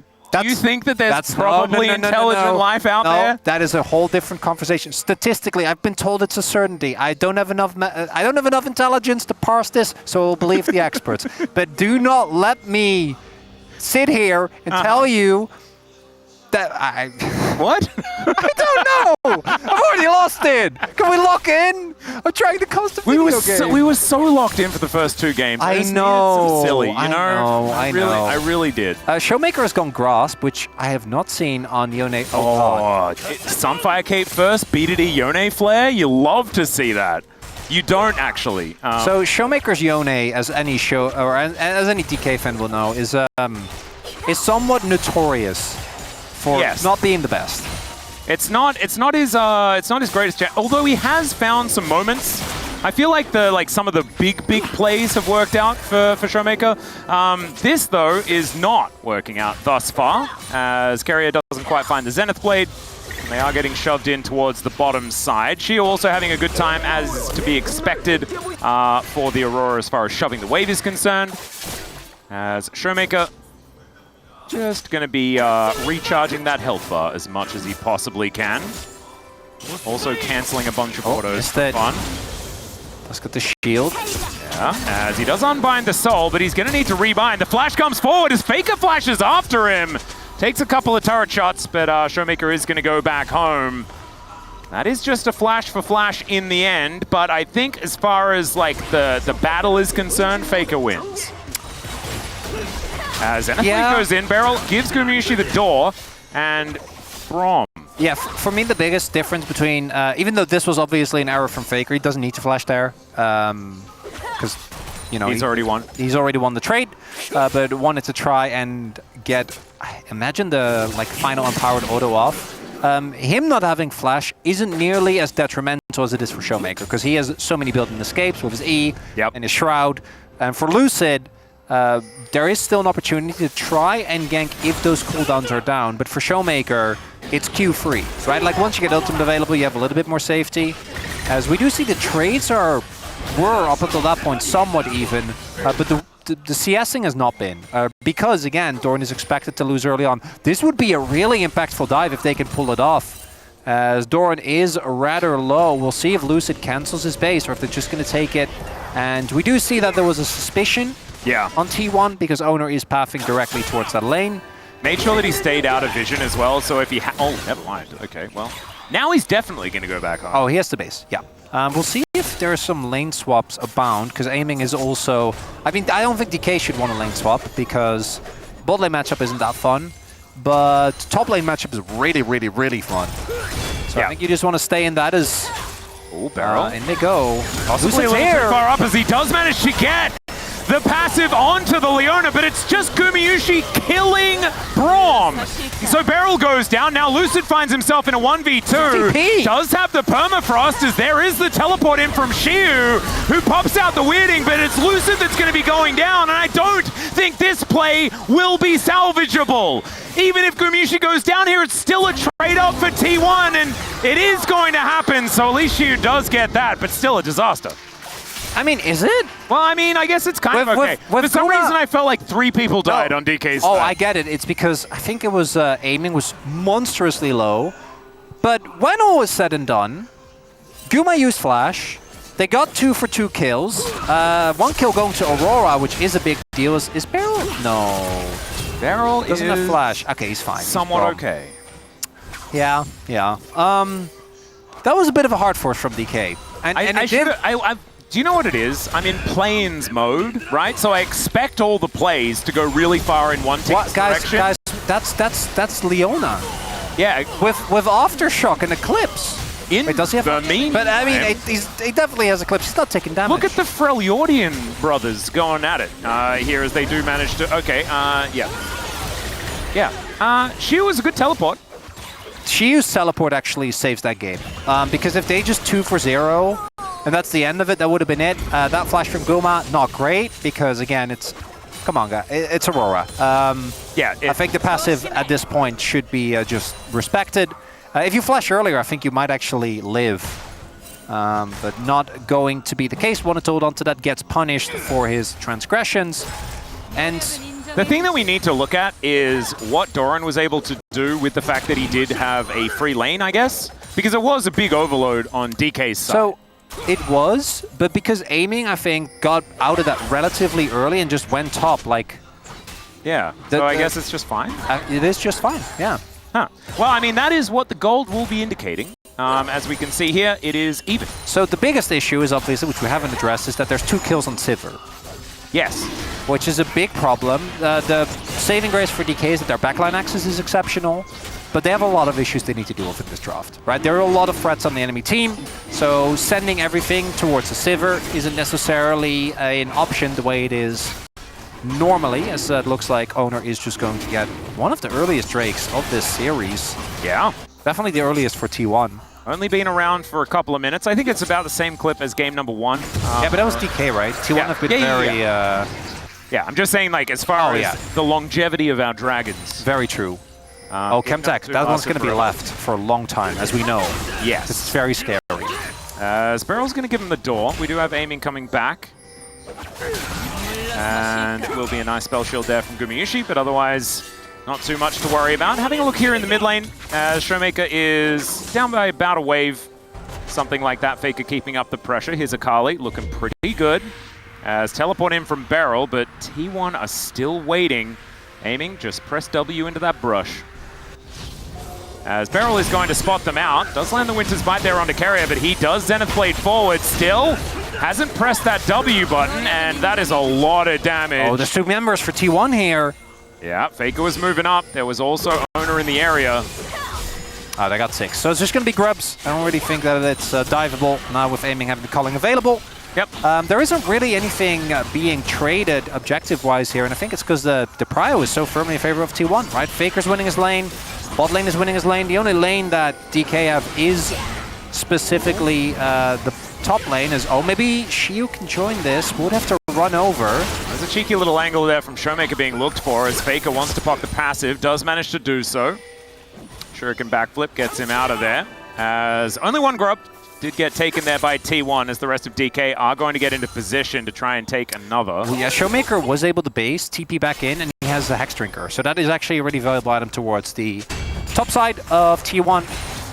As it is just, what, 1 for 2 grub? So, DK, 1 for 1 as far as feats of strength are concerned. I think I'm going to put it in the Nothing Burger column as far as the getting gold. an advantage. Look at the gold. It is, yeah, there's nothing in it. There's nothing. But there is certainly gold advantages lane by lane, right? You can see the Aurora is still ahead. And with that 1-0-1, Shiu was able to pick up. And then there's also this Sivir that's 2-1. That DK need to figure out how Carrier, to deal that's with. so mean. Yeah, very annoying. It's just there, and it's like, you're not getting the cannon. And he doesn't. Yeah, Faker Tragic. clears out the wave. Harrowing story, Atlas. And some -1s feel like more than -1, you know? Yeah. It's kind of life. All right. That hasn't necessarily created a gold problem or anything like that, as we do have our AD carries moving towards this mid lane. 2.5 minutes on the Dragon. Zona clears up yet another clear. He's out his Crocs, but otherwise is looking pretty empty. I actually quite like this. So Showmaker's happy to play into Doran because he has the Hex Drinker. And she was unbothered playing into Akali, right? Yeah. Aurora is just such a strong lane bully. So he's going to be feeling great. We'll see if Owner wants to interrupt the space, but I think he was sitting on a good amount of gold. Maybe it's Sundered Sky time. Oh dear. Oh, not quite yet.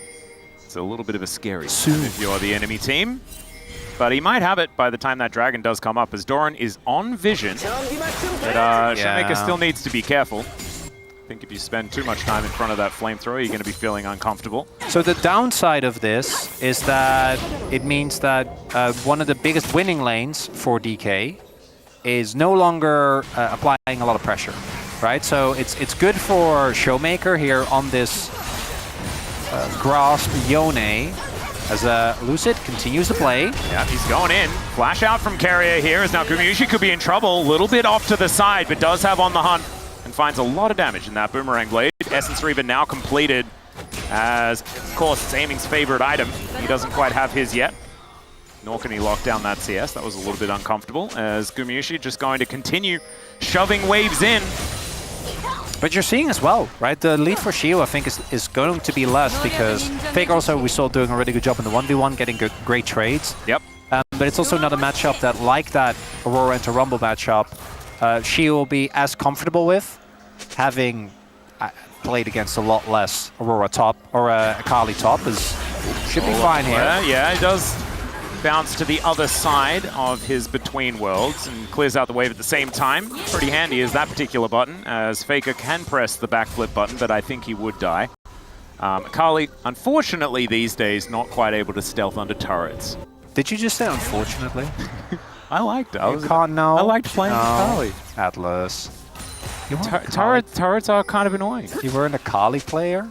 Like, Yeah. release, rework Akali? Yeah, and then I realized I didn't like the rework because it was too hard.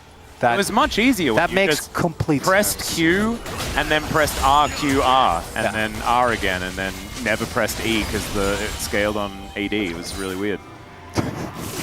It was okay when you had your Sword of Occult and Magi's both stacked up though. Did a fair bit of damage then. I wonder how many grasp attacks Showmaker has gotten this game. That's a good question. We might be able to find that out. As, let's see. He ulted the wave. I think it's just fine. This was the cross map. Huh. Yeah. Well, the Owner, dragon- that's a scary dragon. I don't know if you can beat him by yourself. Well, I think he can. He is a, you know, a warrior of Demacia. Doran knows, man. Doran knows. He's like, no, no, I'm not falling for... Maybe...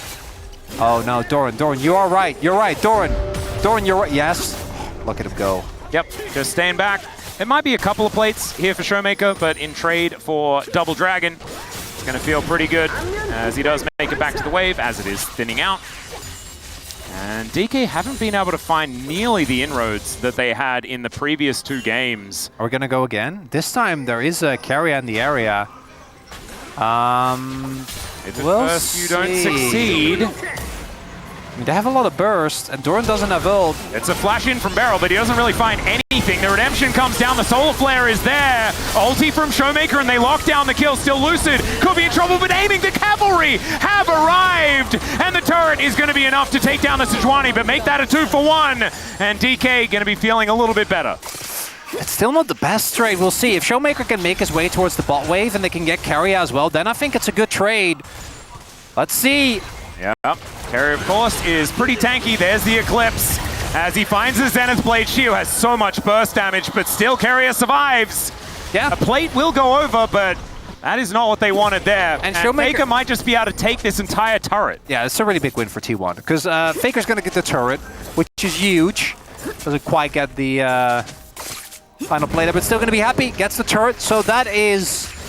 Right now, gold lead growing for T1. A lot of resources invested towards the top side of the map. As Eclipse getting a lot of value there. I actually do like he the did manage to trigger hit it. pull. Actually, it looked like the Winter's Bite. Yeah, no, he did it. I really like the setup here. The Lucid just flashes a second too late. If he doesn't die there, I think that they might actually be able to use him on the re-engage as well, right? Just a barrel tank, the kill carrier. Might have felt, and their less gold would have gone over, but because Lucid messes up, they end up losing a good amount of gold. Now, it's not the end of the world. I think that this is one of the games where I actually think both comps scale pretty evenly, as long as no one falls like super far behind in gold, because they're both just... They're gonna just bash their faces into each other. Atlas says they might right here. Yeah, that was a very weird sort of chain of events, but Beryl is still in so much trouble and does get cut down. I saw the solar flare and I'm like, ooh, I don't know whether that is the angle, but Carrier knew.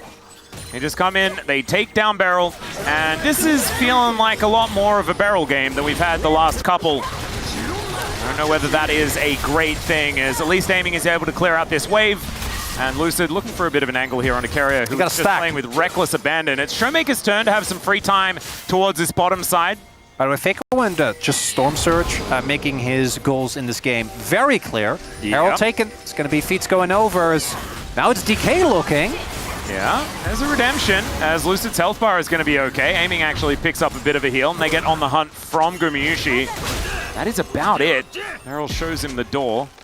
Outside of that, not too much more to worry about. And we're still looking for DK to kind of come alive in this game. We haven't seen very many of these premeditated plays. T1 have just been calling the shots the entire time. But to me, a lot of that is about the fact that the only lane that's winning is the Aurora lane. Yeah. And the other lanes just are behind, and DK without Prio look considerably worse. It's also the flip side. T1, as a team, when they have Prio, when they get to decide the tempo, are looking good. Now, it's still relatively even. Don't be mistaken. It's a nice gold lead, but I think by itself, the team fighting power for DK is still there. Really, what it's going to come down to is, can DK actually find these fights? And for T1, it does Faker get into the backline, right? Particularly when Owner's there to help him out as well. And look at the vision control, by the way, for T1 here. Yeah, the next it's absurd. Drake is a must-win fight for DK. You can't give over. Neither of these teams like playing into Mountain Soul. It's very unfun. Kind of kills your compositions for anyone but like, what, Sivir?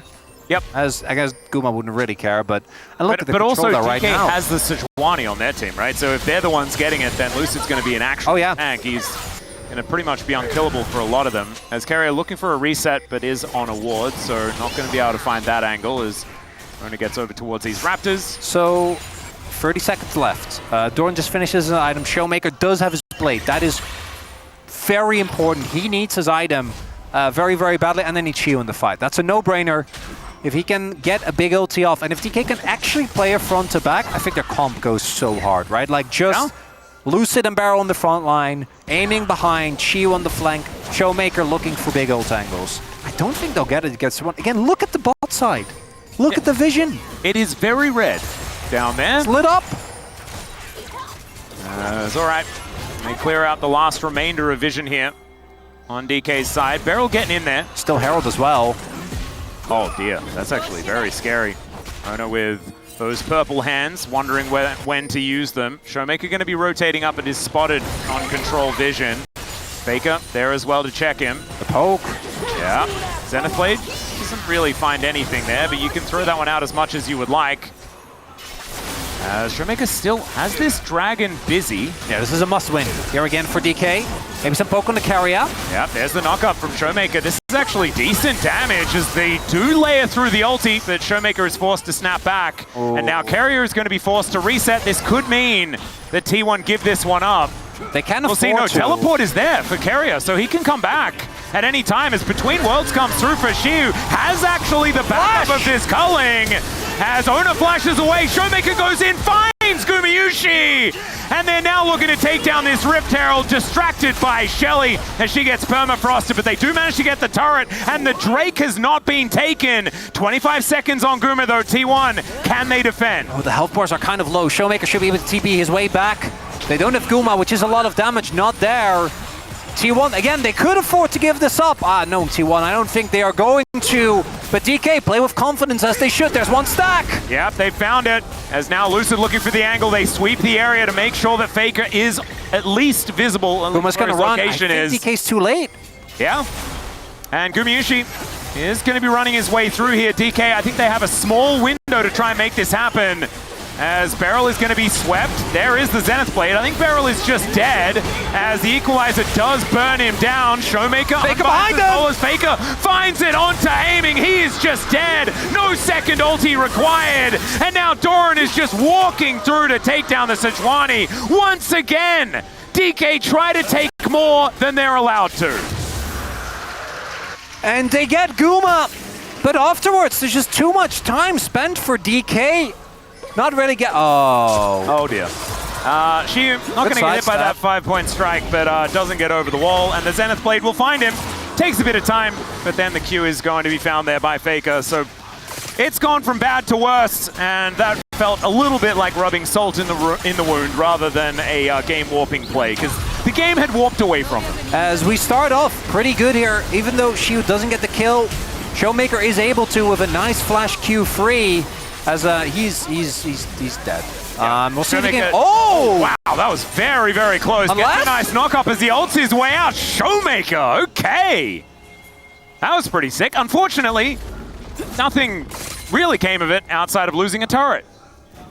Things are still not great. I do want to echo that as you highlight. But he does get out alive. Gets Doran's flash as well, which is a big win.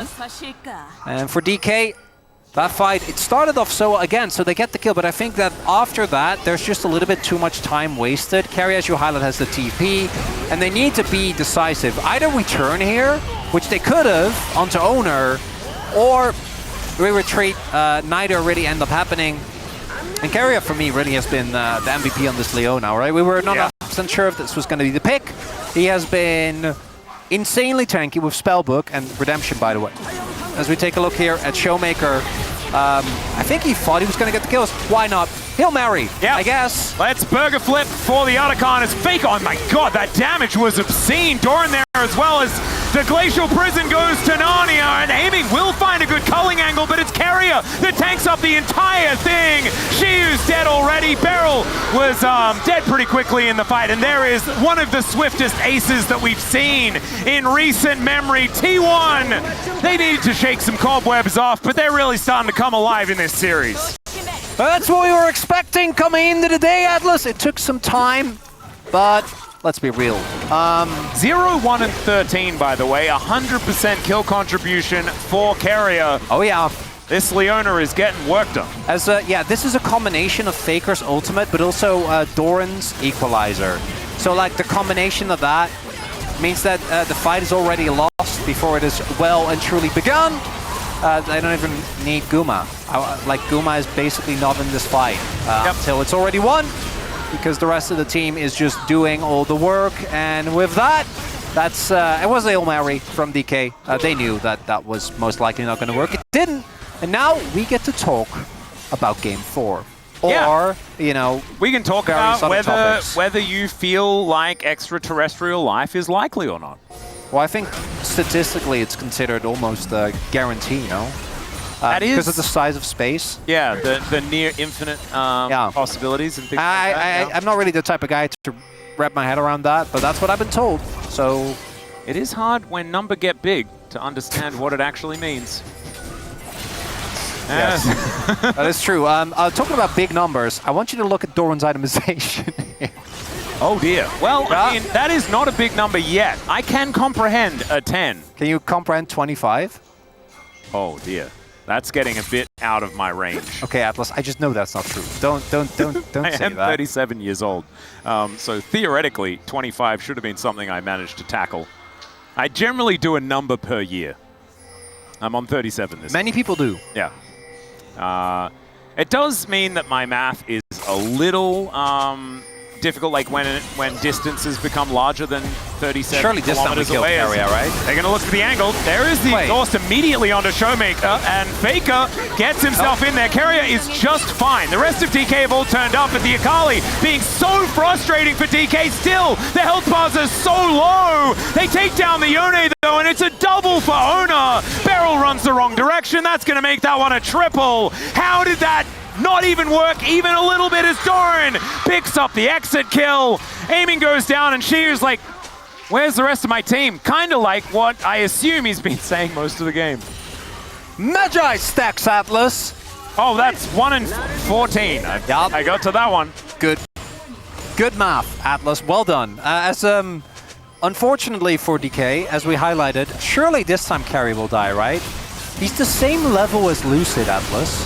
Yeah, there's a lot of let's kill Carrier. Yeah, Carrier does eventually go down. The Showmaker clips him with the ult. The fact that Faker stays alive here is very tragic. If more members of DK were actually here, like if Shiu was there, maybe they could have gotten Guma as well? Could have been an angle. Yeah. As, oh my god. I mean, please tell me you did not have E at the beginning of that. I think, didn't he E to get to where he was? Well, he E'd at the end. So I'm just hoping that... I'll give him the benefit of the doubt. Yeah, we'll give him the benefit of the doubt for that one.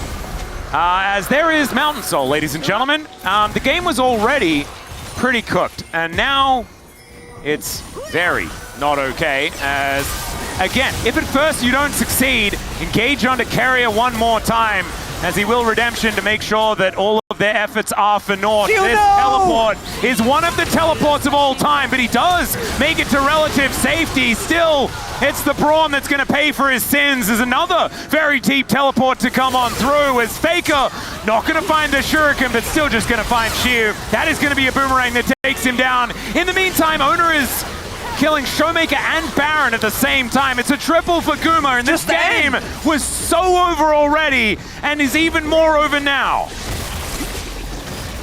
T1, not disappointing on some of their trademark champions.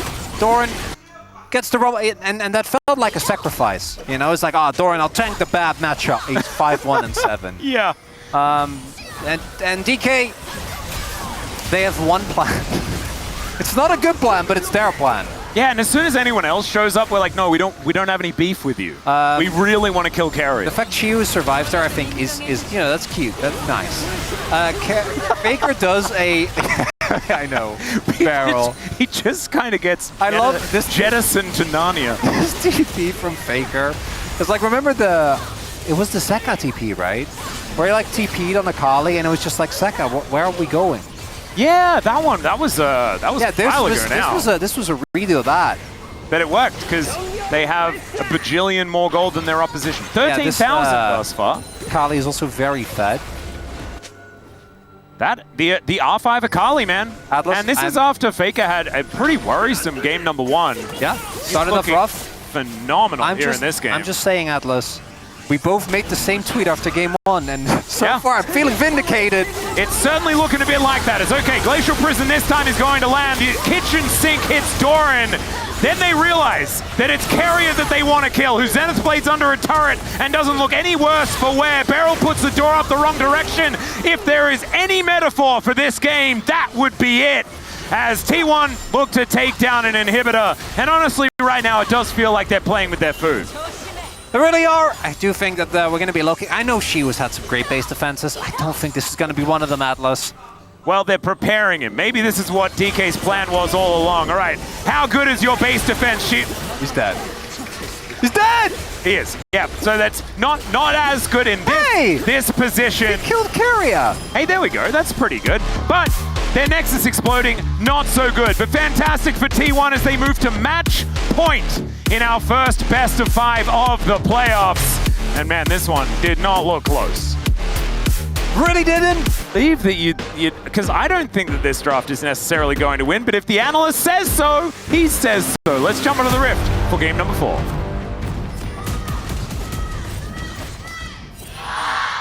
미니언 생성까지 30초 남았습니다.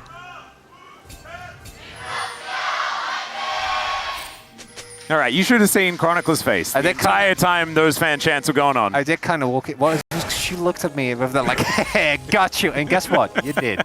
You did get me, Atlas. I hope you're happy. I'm very happy, actually. This is where I get my joy. It's going to be really, really difficult when you're gone. I would actually like a 5th game. I think it'd be fun. Yeah, same. 미니언들이 생성되었습니다. I think we'll know pretty quickly. I don't think it'll be this one. I also don't think the drafts are going to play much into it.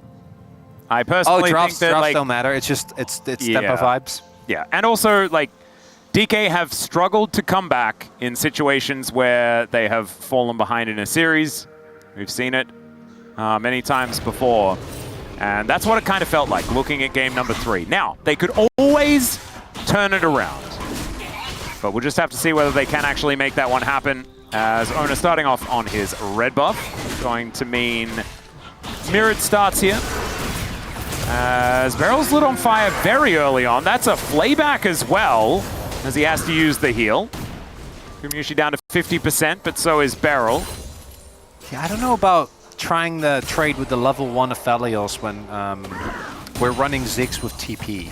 Yeah. It's optimistic, that's for sure. If it works, though. Well, it didn't. Yeah. I don't think you're really meant to have any control of the wave as aiming really just wants to get as much gold as he can. Base, come back with... I think in this game, I'm kind of wondering. Ox isn't here today, so I'm gonna be trying my very best to kind of parse like what type of build you would like. I think that this is a game where you just send it with full damage. They're not really dive focused. If it was actual, like, if this was an Ahri or a Kai'Sa, you know, I think it would make sense. Yeah. But in this game, I think you just you play for the one tap. Play roll damage. Taking a fair bit of damage here as there's a nice little satchel back onto Gumyushi. There is a bit of an angle if they can't crash the wave here for a bot lane gank. Now Lucid is Maokai, so his clear is not quite that fast.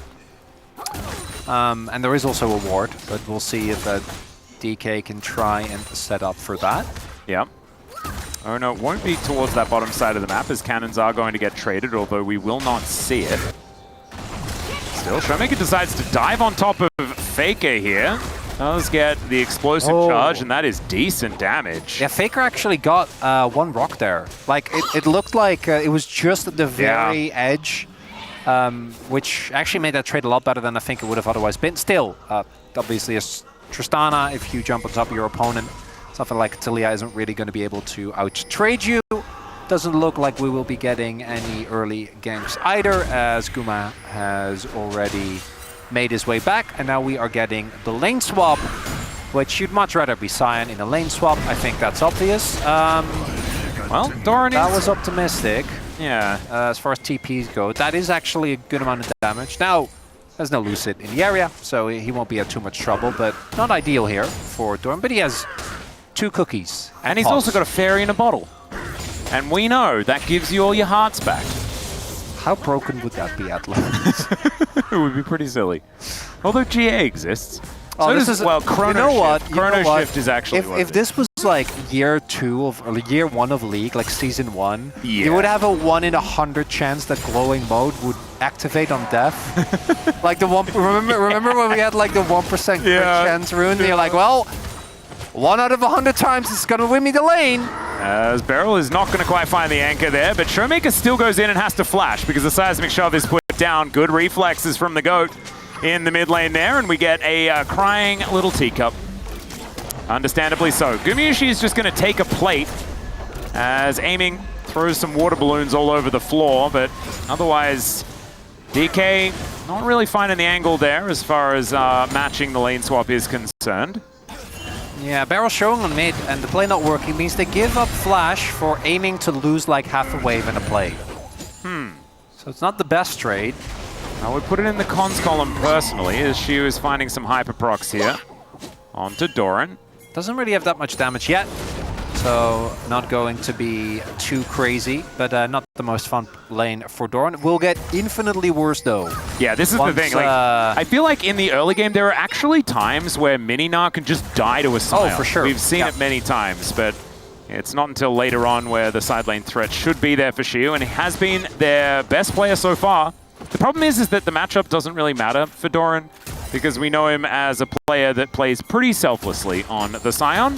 He really does maximize the passive value. Yeah, it kind of goes both ways, right? And it looks like DK is very intent on keep or continuously keeping them in the original lanes, matching the swap, and they have TP, so that actually isn't that hard for them. This is the first time Aiming had to use his. Beryl has TP available now as well, and I assume we'll be TPing towards the bot lane, unless they want to look for a contest on this early Drake, but no, not going to be the case here. Showmaker still doesn't have flash, by the way, and Owner almost has access to his ultimate.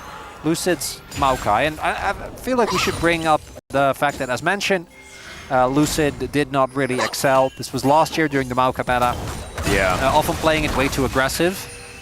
And I gotta say, thus far, this Tristana into Taliyah felt super great. I do think you're really playing for your one-item spike. That's kind of when you turn into a real champion. And yeah, obviously Tristana also skills insanely well, but I think the early game here going really well for T1 without too much events transpiring. Is again they swap. This they is really, yeah, we are kind of playing a little bit of ring around the rosy. Showmaker, he can't rocket jump over that. Health bar looking a little worse for wear. Is Carrier going to turn up and make sure that they claim all of the tempo? Speaking of tempo, that is going to be unstoppable onslaught here for Doran, moving down towards that bottom side, very satisfyingly clearing out the wave. And it does, like, oftentimes feel like you get to cheat tempo with a Ziggs, but T1 demonstrating here that they can do the same thing. What with Sion being able to move so incredibly quickly to these side lanes. All right, you gotta and all that other stuff. You gotta keep Guma away from this turret. Yeah, he does have Crescendo.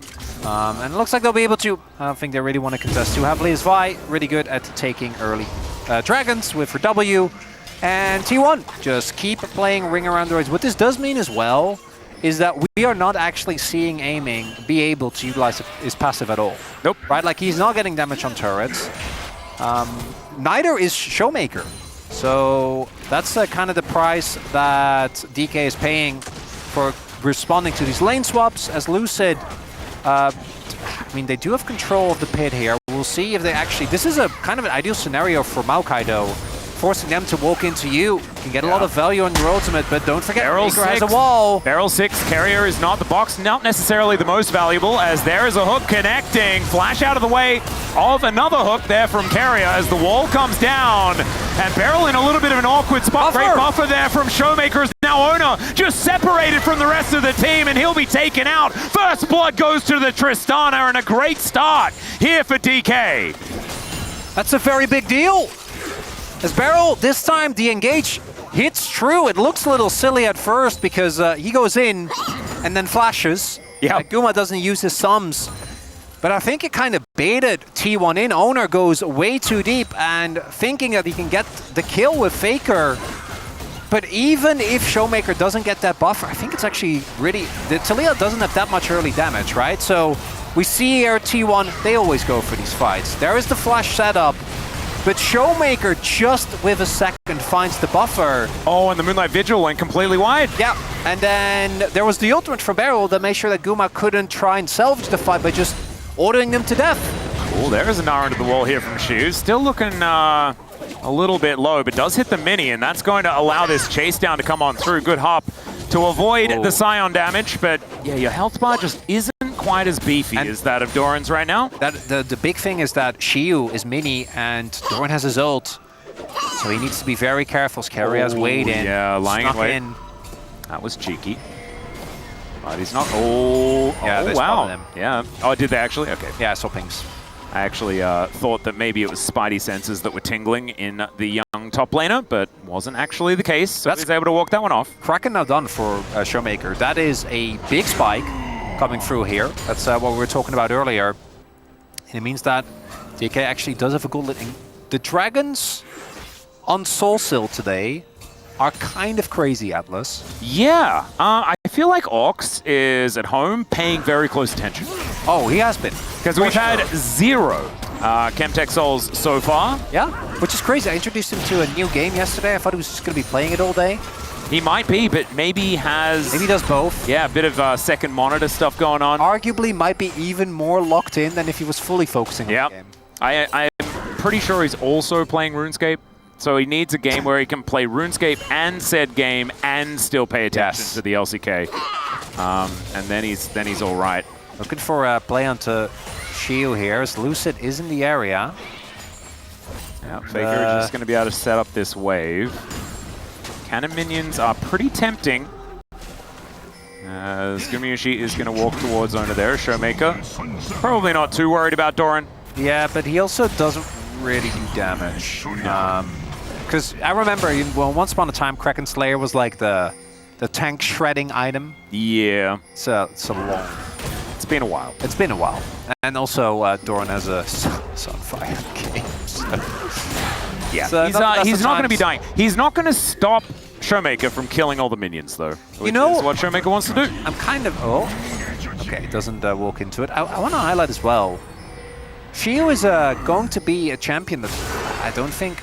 Oh, hold up, Lucid. Yeah, could be in a little bit of trouble here. Bramble Smash to try and get Carrier away. As the hook, he's going to guess the angle as Weaver's Wall comes down, and Lucid is just really dead. They'll give the kill over to Gumayusi as well because they have that luxury. Aiming did a fair bit of damage here as Faker is going to have to go back, but that should mean Double Dragon over to T1 in 35 seconds time as they get that control, unless Beryl finding a hook angle. But no real follow-up is available. Mega Inferno Bomb was already down. Is Shiu going to be able to get himself a plate? Yeah, I actually think that DK should get Drake off of this, which kind of feels weird. But Doran was forced to TP towards top side. Yeah, that TP coming through is a big deal. So, yeah, because what happened there, I think they wanted Faker to TP top because it's much easier for him to roam with his ultimate. That doesn't actually come through. So we take another look here. The biggest issue for DK here is that they're always going to be down a member. Lucid tries to find a W, but still gets hit by the ultimate. Unfortunately, again, wouldn't have mattered. There was no way that he was getting out of that one.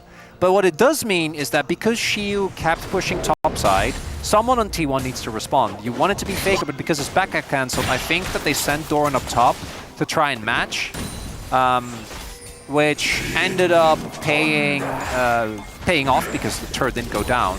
But now she was TP advantage, and Lucid's back up. Leandris is done as well. I think DK actually have a good angle if they can execute on it, and that's always the question. Yeah, Beryl is going to be able to buffer the hook, but another form of CC comes in right into the seismic shove as Beryl flashes, but it's not going to matter. Still, it's a trade as Faker does go down, as red-white guns are set up for Gumayusi, but without Talia, this contest is going to be hard. Yeah, that's while we saw Beryl go down, Lucid just engaged onto Faker, blew him up.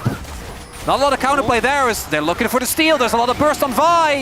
Yeah, he does want to go in, try and take this one away, but Bramble Smash exists! And Lucid is able to secure the Dragon. Feats of Warfare come in for DK, and they're set up for the Feats of Objective as well. That's not what it's called. Does it have a special name? Good enough, Atlas. Thank you. I'm not complaining. Except about the names. I feel like I kind of wanted them to be, like super over the top. Yeah, I mean, Feats of Warfare exists for that reason. Yeah, that one's good. And it has the drama. I'm pretty sure Captain Flowers also said Feats of Objective at one time because he was like, why doesn't it have a cool name? I think it is just that. Yeah. Well, Doran is now in a lot of trouble. Like a big amount of, many troubles have been picked up here as the flash does have to come through. Shiu is going to die for it. And Doran is going to try and run to the wave, try and take it down. Shiu was sitting on a lot of gold. Are we going to say worth for that one, and for who? I think it's worth for the Gnar. I think anything that gets you to Triforce Cleaver faster is good. Sounds about right. As we take a look here, so we saw what happened to Beryl, right? Just gets comboed very straightforward. But look at Lucid here. Flash engages onto Faker, Showmaker's ready, and that's now 3 kills going over, because obviously in the extended play here, they think that they can both get the Dragon. This is T1 trying to bite off a little bit too much. And Lucid nails the timing this time around. That's character development right there. You love to see it. Now we have another fight here, and DK, I think, should be looking to contest here again. And it's another Cloud Soul as well. You love to see that. By the way, building full damage. You'll love to see that as well. Yeah, couple of books. Some codices. This might be a big fight here. Look at Doran. Yeah, already just going to press that R button. He will oh, never mind. Gets past the little wall. And that is just a dead Lucid immediately. Owner has overextended, but he's able to flash back over that wall. Mega Inferno Bomb does a fair bit of damage, but now Shiu, what the heck are you doing there, my friend? He is just going to die. And DK, they found a great angle, and then they threw it in the bin. Is Doran making the difference there? As, I mean, they do have passive. Oh? Yeah, that's a really nice little flick back and aiming. Going to be able to pick up that kill. Was that a satchel? Offensive satchel usage worked out? That's crazy. I'm really happy to report that in this group it looks like, or in this game, it looks like we are in fact back to It's Rice group, baby. Oh, yes. A lot of back and forth. Oh, the trap on the owner here. Yeah. Okay, well, I was like, do they have more? I'm pretty sure it's just Showmaker that's Vi. So they did not have more. It was indeed just Showmaker. So I want to take a look again here because I feel like DK was looking for the opportunity. I think Lucid thought he was out of range, wasn't quite. Ends up getting taken down, and then thanks to the flash, owner stays alive. And then here, Shiyu, he got hit by the shove from Faker, which is what ended up killing him, which is why he was in such a bad position. That was nice by T1. This, though, was completely unnecessary. Really nice setup, though. The fact that Barrel was there ready with the anchor. Yeah. Nicely played. And now that makes it kind of even. Harold went over to T1, so I do think they'll be able to... And they got the topside turret, so it's definitely in favor of them. But it's also not the end of the world for DK. Showmaker, second item done. Aiming, second item done. And these Drake fights, I think, are going to be big. As Weave as well going to come on through here as Barrel. No choice but to really start a fight here as the box goes down. Lucid finds the Nature's Grasp as Carrier flashes himself out of the way, and now Barrel looking for the angle. The hook is going to get blocked there by Ona. Oh, it's so selfless, but they put a billion wards on top of the lantern, and the light unfortunately could not be found as DK will be able to find the one little pick. Barrel on the Nautilus, I think, actually finding continuously these good fights is... Oh my god, as you say it. That's good, yeah, it's Tristan. It's Tristan 6. That turret is gone! Very, very dead. They all, like, there is a lot of Yordles that like killing turrets, because this Gnar is in a very similar boat. He was such as he a psycho. takes a turret Wait, shot. Showmaker's coming. Yeah, they're looking for an angle here. Gnar is actually going to come on through as Doran. He does have ulti, so he can avoid that level of CC, but Death is also CC. Showmaker now level 12 is starting to draw some pretty good beats. Yeah, DK has also learned from the dive incident in last game, where they that's they a went dangerous statement. On display. Ah, yes. Display they did. They did in this play. So this fight is kind of messy. It's actually quite fun. Carrier looks for a pick, then it looks like he's getting engaged on. Owner's engaged, then doesn't find a mark of the barrel because aiming's there and he can't engage through. Showmaker gets a really good buffer, and both top laners show up. But it's that hook from Barrel that cancels the Q from Owner.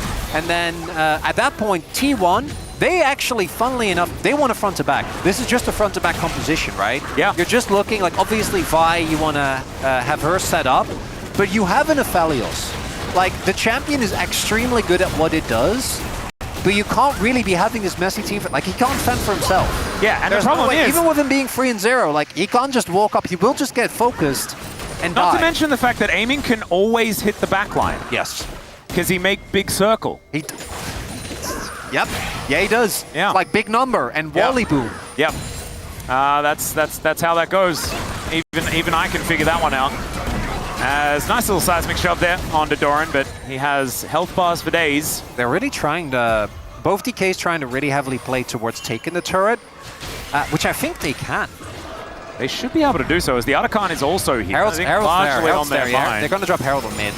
I mean, Gumayushi will be able... Like, if he's ever able to hit this turret, it just goes boom. Barrel uses his teleport to get towards it. There's 3 champions in this game where if they hit turret, it does just go boom. Yeah. We are really being erudite and eloquent today, Dplus. Oh, we are. It's Razor speak the whole time. That's what we want to do. You wouldn't get that, but that's fine. There are some others. I don't need to get it get it, Dplus. Yeah, that's true. That's true. So, as Hook does confirm that Otacon is there, but doesn't appreciate being leashed. As T1 ready for a fight. So eyes done for Guma here. T1's fight are going to be about trying to keep him safe. Well, Otacon is still just messing with. We're not actually. The Rift Herald does come on through. Guys. Yeah, Otacon into Ziggs. They're not. They know. Harold, I assume, was timing out. We'll still get the charge.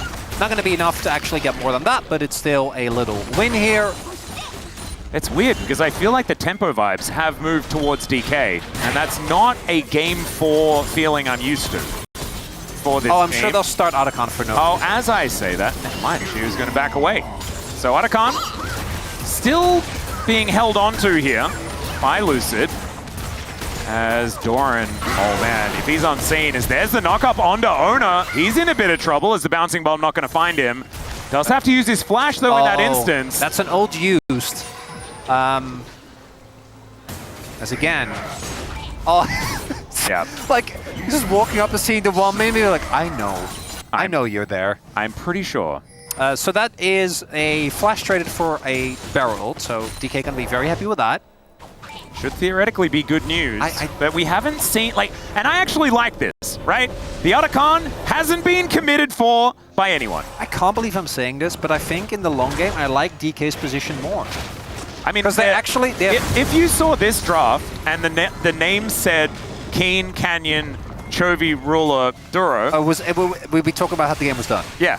We would have been talking about that from minute 1 and then talking about Atlas, come on. We try to do our job here, okay? Oh, yes, sorry. We're minute 10. I forgot we were going for that fast today. Even the doing the job. Started Even the doing the job is a bit. There's too many bits. There's too many layers. We're an onion. Or an ogre. Not entirely sure which. Because the range advantage is there for DK, they have really good counter engage while also having good engage. But especially the fact that if you just let these two teams face off, Ziggs reigns supreme. And later in the game, so will Tristana. By the way, for DK, for DK, I think that as long as they, and in game 1 they shockingly did keep it together. They did. I really like their position in this game. Well, we'll see whether that is going to continue. I have an important question to ask in the meantime. Oh no. Oh no. You know Slurkles exist? Yes. What is the shape of the Mega Inferno Bomb? Is it a Durkle? Like a damage circle? A death circle. Death! Oh, the Durkle! I love it. I was going to go with a Buckle. Because it goes bomb boom. Circle. A boom, my God, a boom circle. But Durkle just, there is some real, like, that hits home. I don't like it. I like that a lot. Thank you very much, really Chronicler. That's all right. Lucid going in, looking for an angle on to carry. He puts the box down. Mega Inferno Bomb's there. And the Thresh is now gone. Depth charge means the Gumayushi cannot do much damage to follow up. But still, with only Thresh down, is this an Otacon angle? Not sure about it, as Lucid's health bar is pretty low. They need more poke for sure. Gonna need to sip some sap. Yeah, gonna try and sustain up. We do see Shiu does have the cleaver done now. Gonna be TPing towards mid. But I actually think that DK can just take that kill as is and play for Dragon instead. Area won't be here in time, and it looks like that's what they're gonna do. I thought Barrel would be able to grab TP. Looks like they are just playing. They're not playing for Otacon. They are learning! This is insanity. 4 seconds until that dragon is up, and they have done their homework. Like, look at all of this setup. This is what Wolf has been asking for the whole time. Play around where you have control. I'm shocked. I'm vexed. I'm excited because we might have silver scrapes in DK versus T1 in 2025. Hey, I don't want to get ahead of ourselves, okay? Maybe DK, they just it's not Otacon. We're safe. No, and it's not about the excitement part. It's just the Otacon angle. That's an aggressive satchel, but a lot of damage. Yeah, Hyperprox coming on through there. Shiu is going to back away, though, as Doran moves into the fog of war. All right, so DK, they feel the control, but it's tenuous. They don't want to give it up. Guma is still free items. Like, the setup is really good for their setup is just incredible. because they have a trade. Again, it's just, this is soul point, by the way, for DK. Yeah. And this is feeling like game number 1, Dplus, not like game number 2 and 3. Yeah, this one, some vibes being held on to here by DK. Get themselves that soul point as T1. Baron. Oh, God, if they just do Baron and win the game, I'm going to feel pretty robbed. It would be so funny, though. It would be so DK and so T1 all at the same time. And then it would be a 3-1. It's like exactly as everyone predicted, apart from the ones that are trying to cope, like myself, and only myself. I was about to say, like, if you predict a 3-0, I don't know if that's cope. No, that's not. It's just me. I was only talking about me. You were the only free 2er, right? I was. Everyone else was at least 3-1 for T1. I think that timeline might still be might still be alive. As a Void Staff, I actually really like it. I mean, the game isn't over, so obviously it's still alive. As we're going to bring it up once again. Let's have a look. Let's do a little bit of a double check. No, the guy on the left is a moron. Oh, wait, that's me. And that is still theoretically possible. But everyone else, yeah, 3-1 or 3-0s, and that's a lot of 3-0s. There is also obviously the forbidden one where we are all wrong and DK somehow wins this series. No, but that's not a prediction. The thing is, like, upsets can happen. No, we should have predicting an upset makes it not an upset, and that's a bit, you know? Okay, well, we have actually very different philosophies on this. I feel like there have been explanations for why people predict a somewhat. Oh yeah, absolutely. Which I think are valid. I think in this one though, coming out of planes, I would say that there's not an angle. There is no angle. But there is always also an angle. There is always an angle. Because it's DK and they have a Nexus as well as T1. Like, it's the same. We're placed onto the Rift in the same standing. With this game, the way it is, I think the game is so hard for T1 to play out because their only real damage is Guma. So you can see the itemization as well. Like, Shiu has the defensive boots. Yep. Lucid has gone for Randwins. Showmaker is about to finish his Lord Doms, by the way, which is going to be difficult for Doran. Crazy amount of damage. Aiming is full one-tap mode. Yep. And he's 201, 204 as well. So this Ziggs is getting pretty large. There needs to be a very, very well executed one-member assassination by T1. I think for them to win in this game. There it is. There's the Lord Doms. So they need to find a member. It can be Showmaker, it can be Aiming, it can be Shiu. I don't know if it can be Lucid, kind of depends on whether he gets his ult off or not. That is blown up at the beginning of a fight so that Guma is in front. If it's a slow, we're just sitting there and poking, I think DK take it. The poke from Aiming, even a couple of autos from Showmaker can be huge, but it's T1, so you know they're starting that Baron. Yep. Gumayushi now with a Calibrum, bit of long-range weaponry, but this is going down so quickly. Showmaker needs to get over here. Nature's Grasp comes down, but Doran's buying so much time, and the Baron is secured. Doran has to try and flash, but he can't click on the lantern. There is too many wards as the hook goes wide, and now she was just trying to hold them in position. Is this outer turret going to be enough? That's the question. There's no way. Area tanking a fair bit of damage there. There's no way. They're fishing a barrel, and this is a Ziggs composition. Oh my god, the poke! They're just gonna keep on poking! Exactly, Faker's gonna try and wall his way out. Beryl in a lot of trouble as the buffer doesn't quite work out. The Vault Breaker is going to break it. DK still trying to get this poke down as Ona doesn't find the angle for the Vault Breaker there. Shiu's still lurking off to the side. This is almost comical, but T1 are desperate to keep these Barons up as the hop gets Shiu out of there, but that means T1 now have an avenue to safety. DK will be able to take down this turret, but they do lose the Baron. Oh my goodness, that was ridiculous. That looked like T1 were all dead. They played it about as well as they could and got out with 4 alive. High successful. If there's a wave there, maybe there's an angle. But there wasn't. Like, the barrel doesn't actually find the engage as big as, T1. This play goes back 4 years. Yeah. Nice attempt there from Aiming. I would say though, if he has his ultimate for the actual play, they probably can dive. But I get trying to go for the 50-50, right? Ziggs, and he still hit all of them with the ultimate. Yeah, but Ziggs does so much damage. I think that's warranted. Barrel getting caught here, I don't think matters too much. Oh god, if they also get Otacon just for free, I would say we did kind of highlight that it would be very T1, very DK. Yeah, DK are just not here. Well, they can't be because they're behind on tempo because they didn't have Nash, right? So finding for Prio is very hard. They're looking for somewhat of a collapse here, it does look like. They're just trying to stall, right? They only have a minute of Baron left. They'd like to get a soul. And also, that is the big one here. Oh, that poke. That's getting decent now. But if Aiming's picked off, Doran, remember, can always just go in. It's just such a good Ziggs angle, right? As a Faker's going to try and split it. We have Owner in the pit. And Ona get the steal, that's the question. There's the wall going down. They split off the Dragon, but Lucid gets out of the way of the seismic shove. Gets it! Smite going to Lucid! And they blow up Ona immediately. The hook! Gumayushi is massive, so's his ultimate, but the AoE! Showmaker with the double buster shot into the Nas setup, man! That alley-oop between the top and mid of DK is gorgeous! And Doran just caught licking his wounds. He was a zombie, so never mind. It's a clean ace. Well, Barrel's dead, but that's as close to a clean ace as this team gets. Only one man knew, the Barrel Whisperer himself. No, I did not know. I refuse to let anyone congratulate me. That is not allowed. It was 100% cope, and I am still coping to this day as these Nexus turrets are going down, and DK, cue up the silver scrapes, ladies and gentlemen, as we're going to Game 5. There is no world in which, if you would have come in today and told me DK are going to bring T1 to a Game 5, maybe I believe you, but if you told me it's the clean and calculated manner in which they do it... of that one. Instead, we want to be getting into this game number 5 to see who is staying in the upper bracket. Is it T1 or DK? 소환사의 협곡에 오신 것을 환영합니다.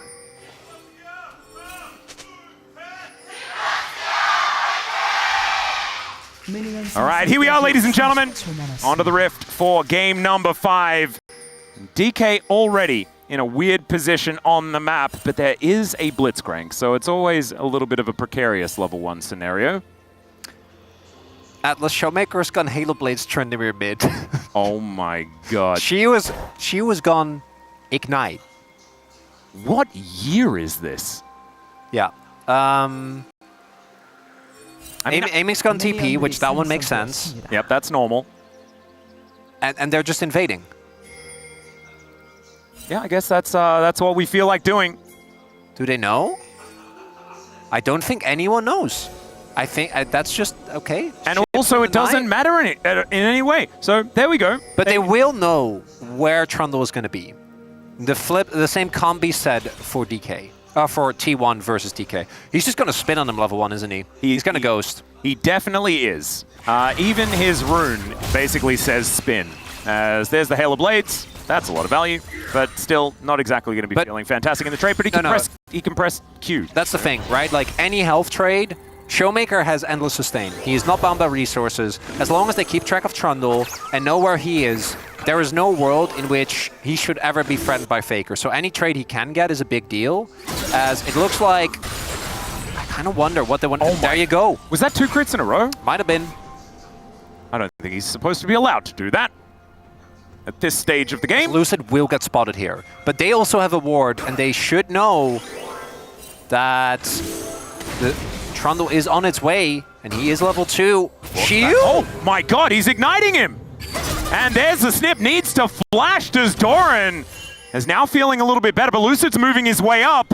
This is not what it said on the tin. Doran does get the ward down. That's the cooldown gone though, but that's Lucid making use of his mid lane prio, and now all you can maybe get is Onerous Krugs. And I don't think you want to invade for Krugs as Trundle in this position this early on. Is well, Barrel's going to be lit on fire as Carrier does find him under the smolder as Aiming has to flash to get himself out of the way of that one. He does sneeze on them, get some stacks there, but flash down against a Blitzcrank. That is a big deal. That it is. The optimistic approach is, you know, we're getting stacks. Yeah. But not having flash is a very big deal. We might have a bot lane gank and Owner trying to show up here in mid. Yeah, we're going to see that the last time this was played was Showmaker in a victory against Bulldog. That's kind of crazy. He also played it earlier this year, I believe in the LCK Cup. Or was it Kesper Cup? Not sure. One of the cups. He played it into a cup. As Victor has not been fantastic here since we got back from MSI and EWC. He's not been happy. No. Has found a couple of wins, but not exactly the greatest as... Okay, Carrier had to flash. Chiu is up here snipping. Thank you, production. Yep, thank you very much, Jason, for that one. Nicely done here in the picture-in-picture as... This is not what I was expecting. What did he have for breakfast today? Wait, like, there's no flash. No, what? There's no flash. The stun comes through, but he only needs one more. The dash doesn't come. What? And so Shiu just pushes him out of the lane. 2 seconds, by the way. 2 seconds on the dash there for Shiu. Oh my god. Oh my what god, are we watching? He's going to have Ignite before Flash is back up for Doran. And is that just kill pressure? I mean, I didn't think so, but starting to feel like it could be. His owner did actually double scuttle Lucid here. Lucid has obviously been covering for bot lane, going for invades. Will be spotting Owner there, cancelling his base, and with Smite up, Lucid obviously has the opportunity to go for some very aggressive invades. Doran is TP'd back. Yeah. I think he actually has wrapped around. I don't think they know that Lucid is here. The ward has been placed, and I think that Doran is going to try and remain safe. He must know with how aggressive Shiu is playing, but I don't think they can really dive. Ivern isn't really that type of champion.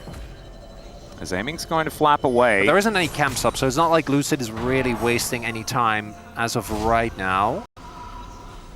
So far, I would say, with the fact that this is an even game state, it probably is fine for both teams. I think that, like, early game isn't going to matter too much. I think that T1 do really want to take over mid game. That's the big thing for me.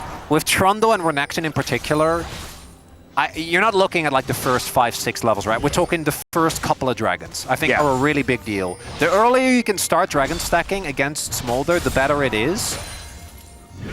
It's so tense, Atlas.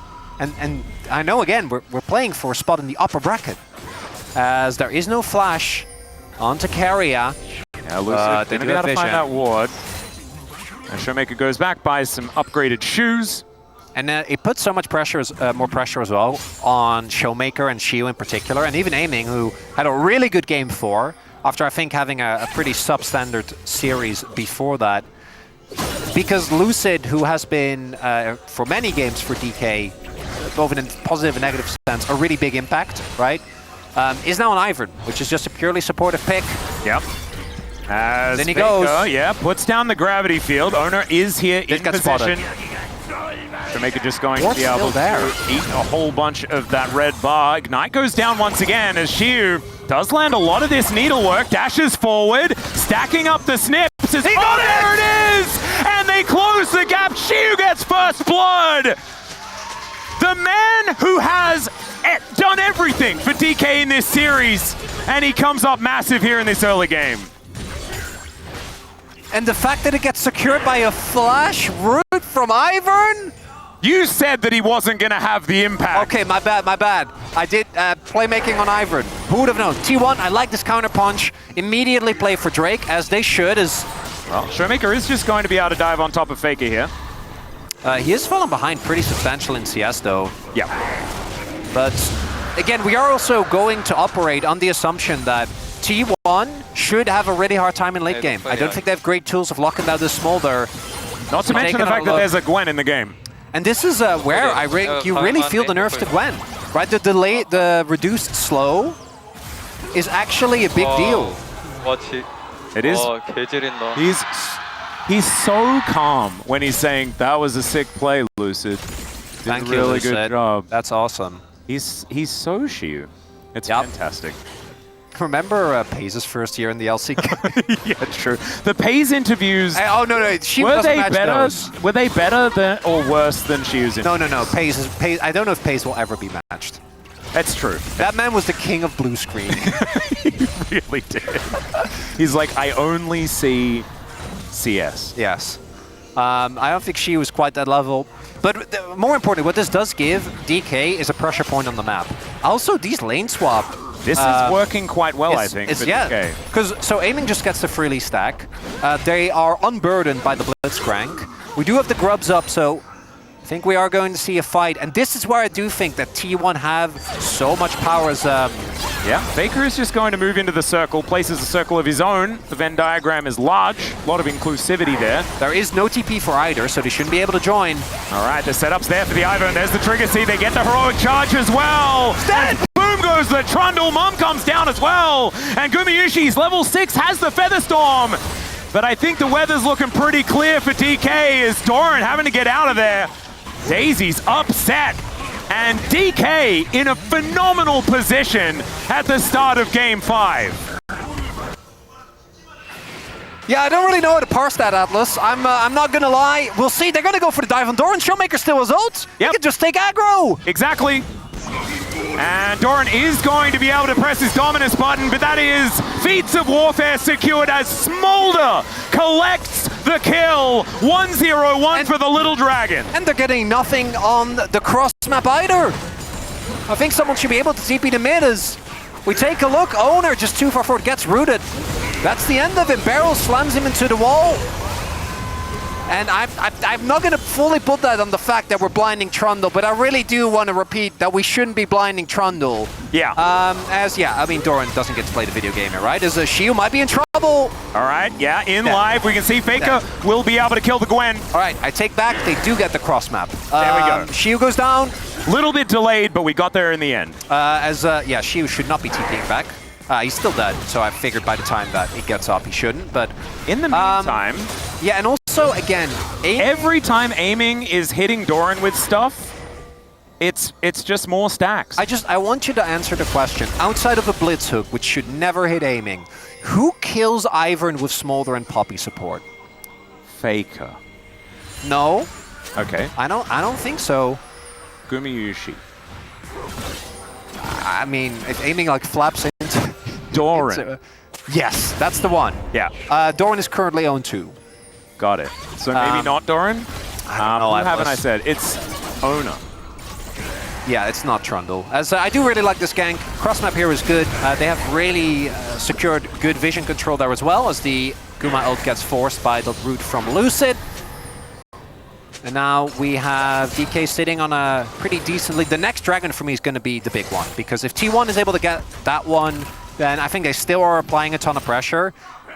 This composition being behind a little bit of gold is still rough, but don't be mistaken. One hook from Carrier could still turn it around. Yep. We also have Doran, who will still be very strong, because he is, despite everything, still a Renekton in mid-game, particularly once he hits level 2 on the ultimate, I think is a big deal. But I think you can see with how T1 is playing as well that they have this feeling of the clock ticking and those early kills. What they mostly do is just ensure that there is pressure on the map. DK isn't just getting pushed in, which means that aiming actually gets space. Oh, Barrel just going in. Yeah, I love the question mark pings. I'm right there with you, Carrier. Yeah. Barrel presses Ghost because he can. But this is very dangerous. You don't want Barrel to be having fun. That can't be right. That's not good, Dplus. Yeah, and the fact that he's not dead after that play as well is worrying, as, man, just one sneeze. And the Smolder is able to do a decent chunk there to Gumayushi. They're going to have double redemption. Oh, wow, yeah. Wait, in this meta, is that just, like, key to victory? I mean, I guess. Redemption's pretty broken at the moment. As Mom comes down, that is going to attempt to stop the back, but just barely. That could have been Drake if they get the back cancel there. Now not secured, and Amy actually is down to cooldown.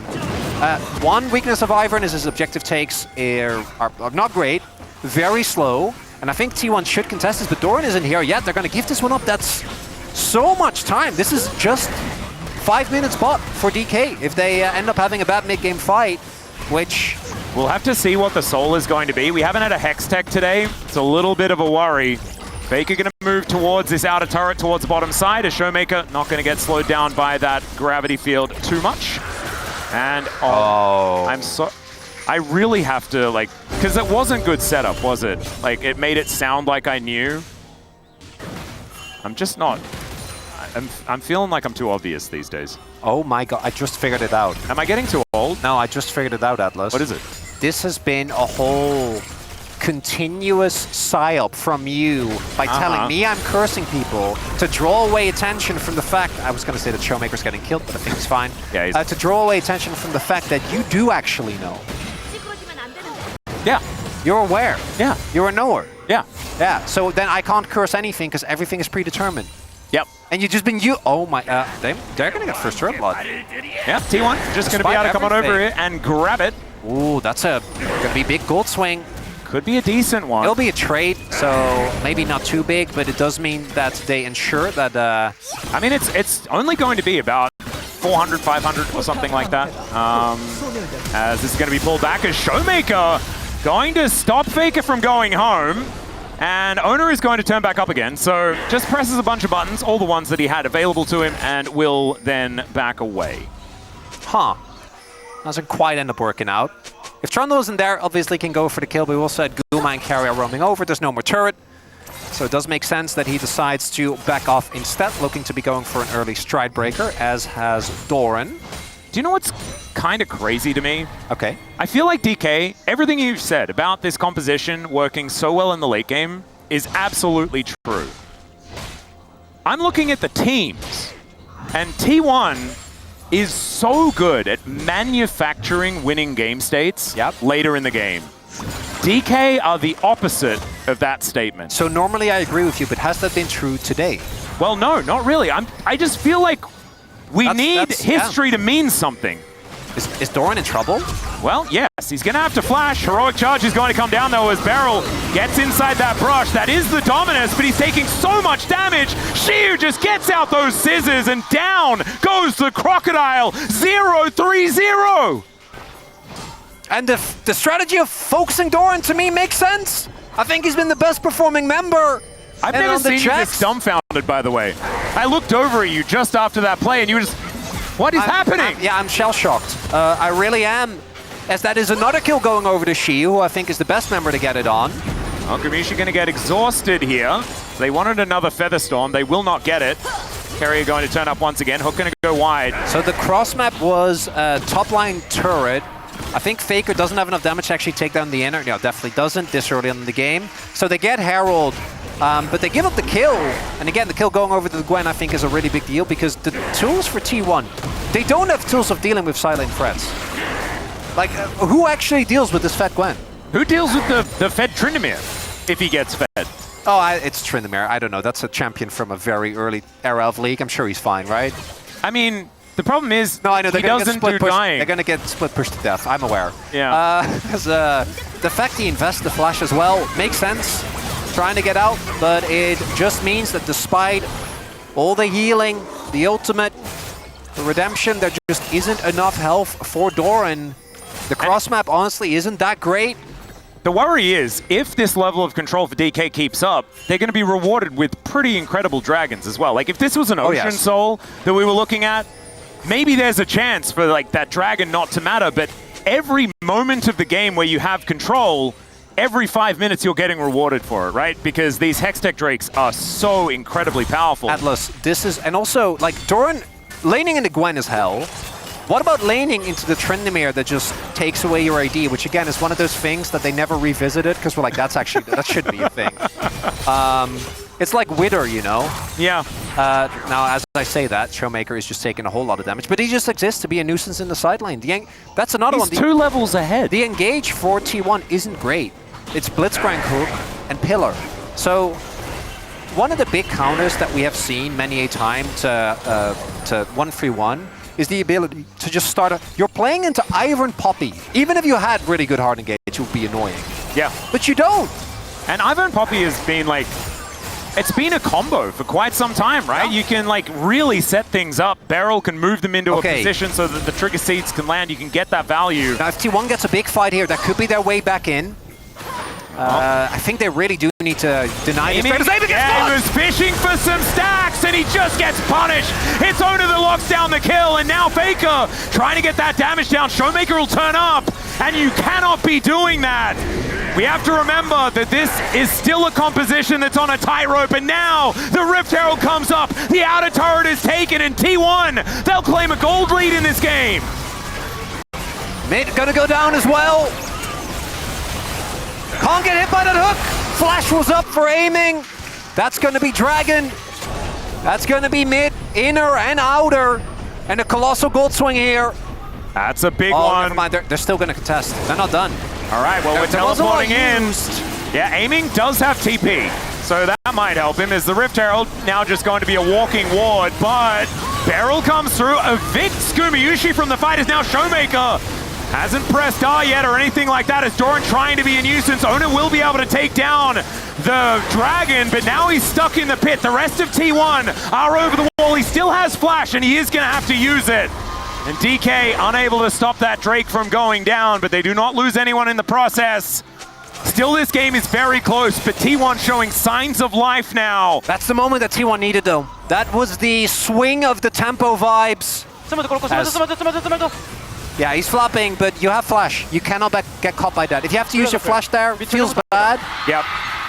Nicely done by Carrier there as well, obviously, to hit the hook that might end up turning the tide of this game and possibly the very fate of these two teams.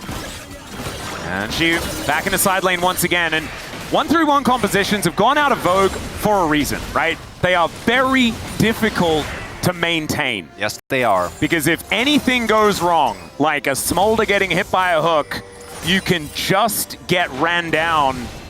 Before that, though, if you manage to keep your ducks in a row, if you're just wave clearing, staying safe, then your Tryndamere Gwen can just win the game in their lanes by themselves. Look, off of the one play, look at the vision that's there now for T1. Yeah. Like, immediately they gain prio. Immediately they choke out all the vision from DK, who are just playing in complete darkness. The fact that they got the Dragon went over to T1 as well, it's a very big deal. Gold lead. Now, obviously, the gold lead for the Trumbull doesn't mean that much, as they're here. This one could be uncomfortable, as there is the Featherstorm out. That might be a bridge too far there, Beryl, as he does try to redeem himself, and it does not quite work. As DK now on the run, Daisy getting amongst it, as Faker just flashes on top of Lucid. The gravity field is going to stop him, and another hook connects onto the Smolder. And ever since that first hook landed, Showmaker is now fighting against Doran. That's not ever since, but it's a thing that's happening right now as he still has the Undying Rage. Okay, I don't know about that Flash Doran. That one was a little bit overexcited, but the rest of this...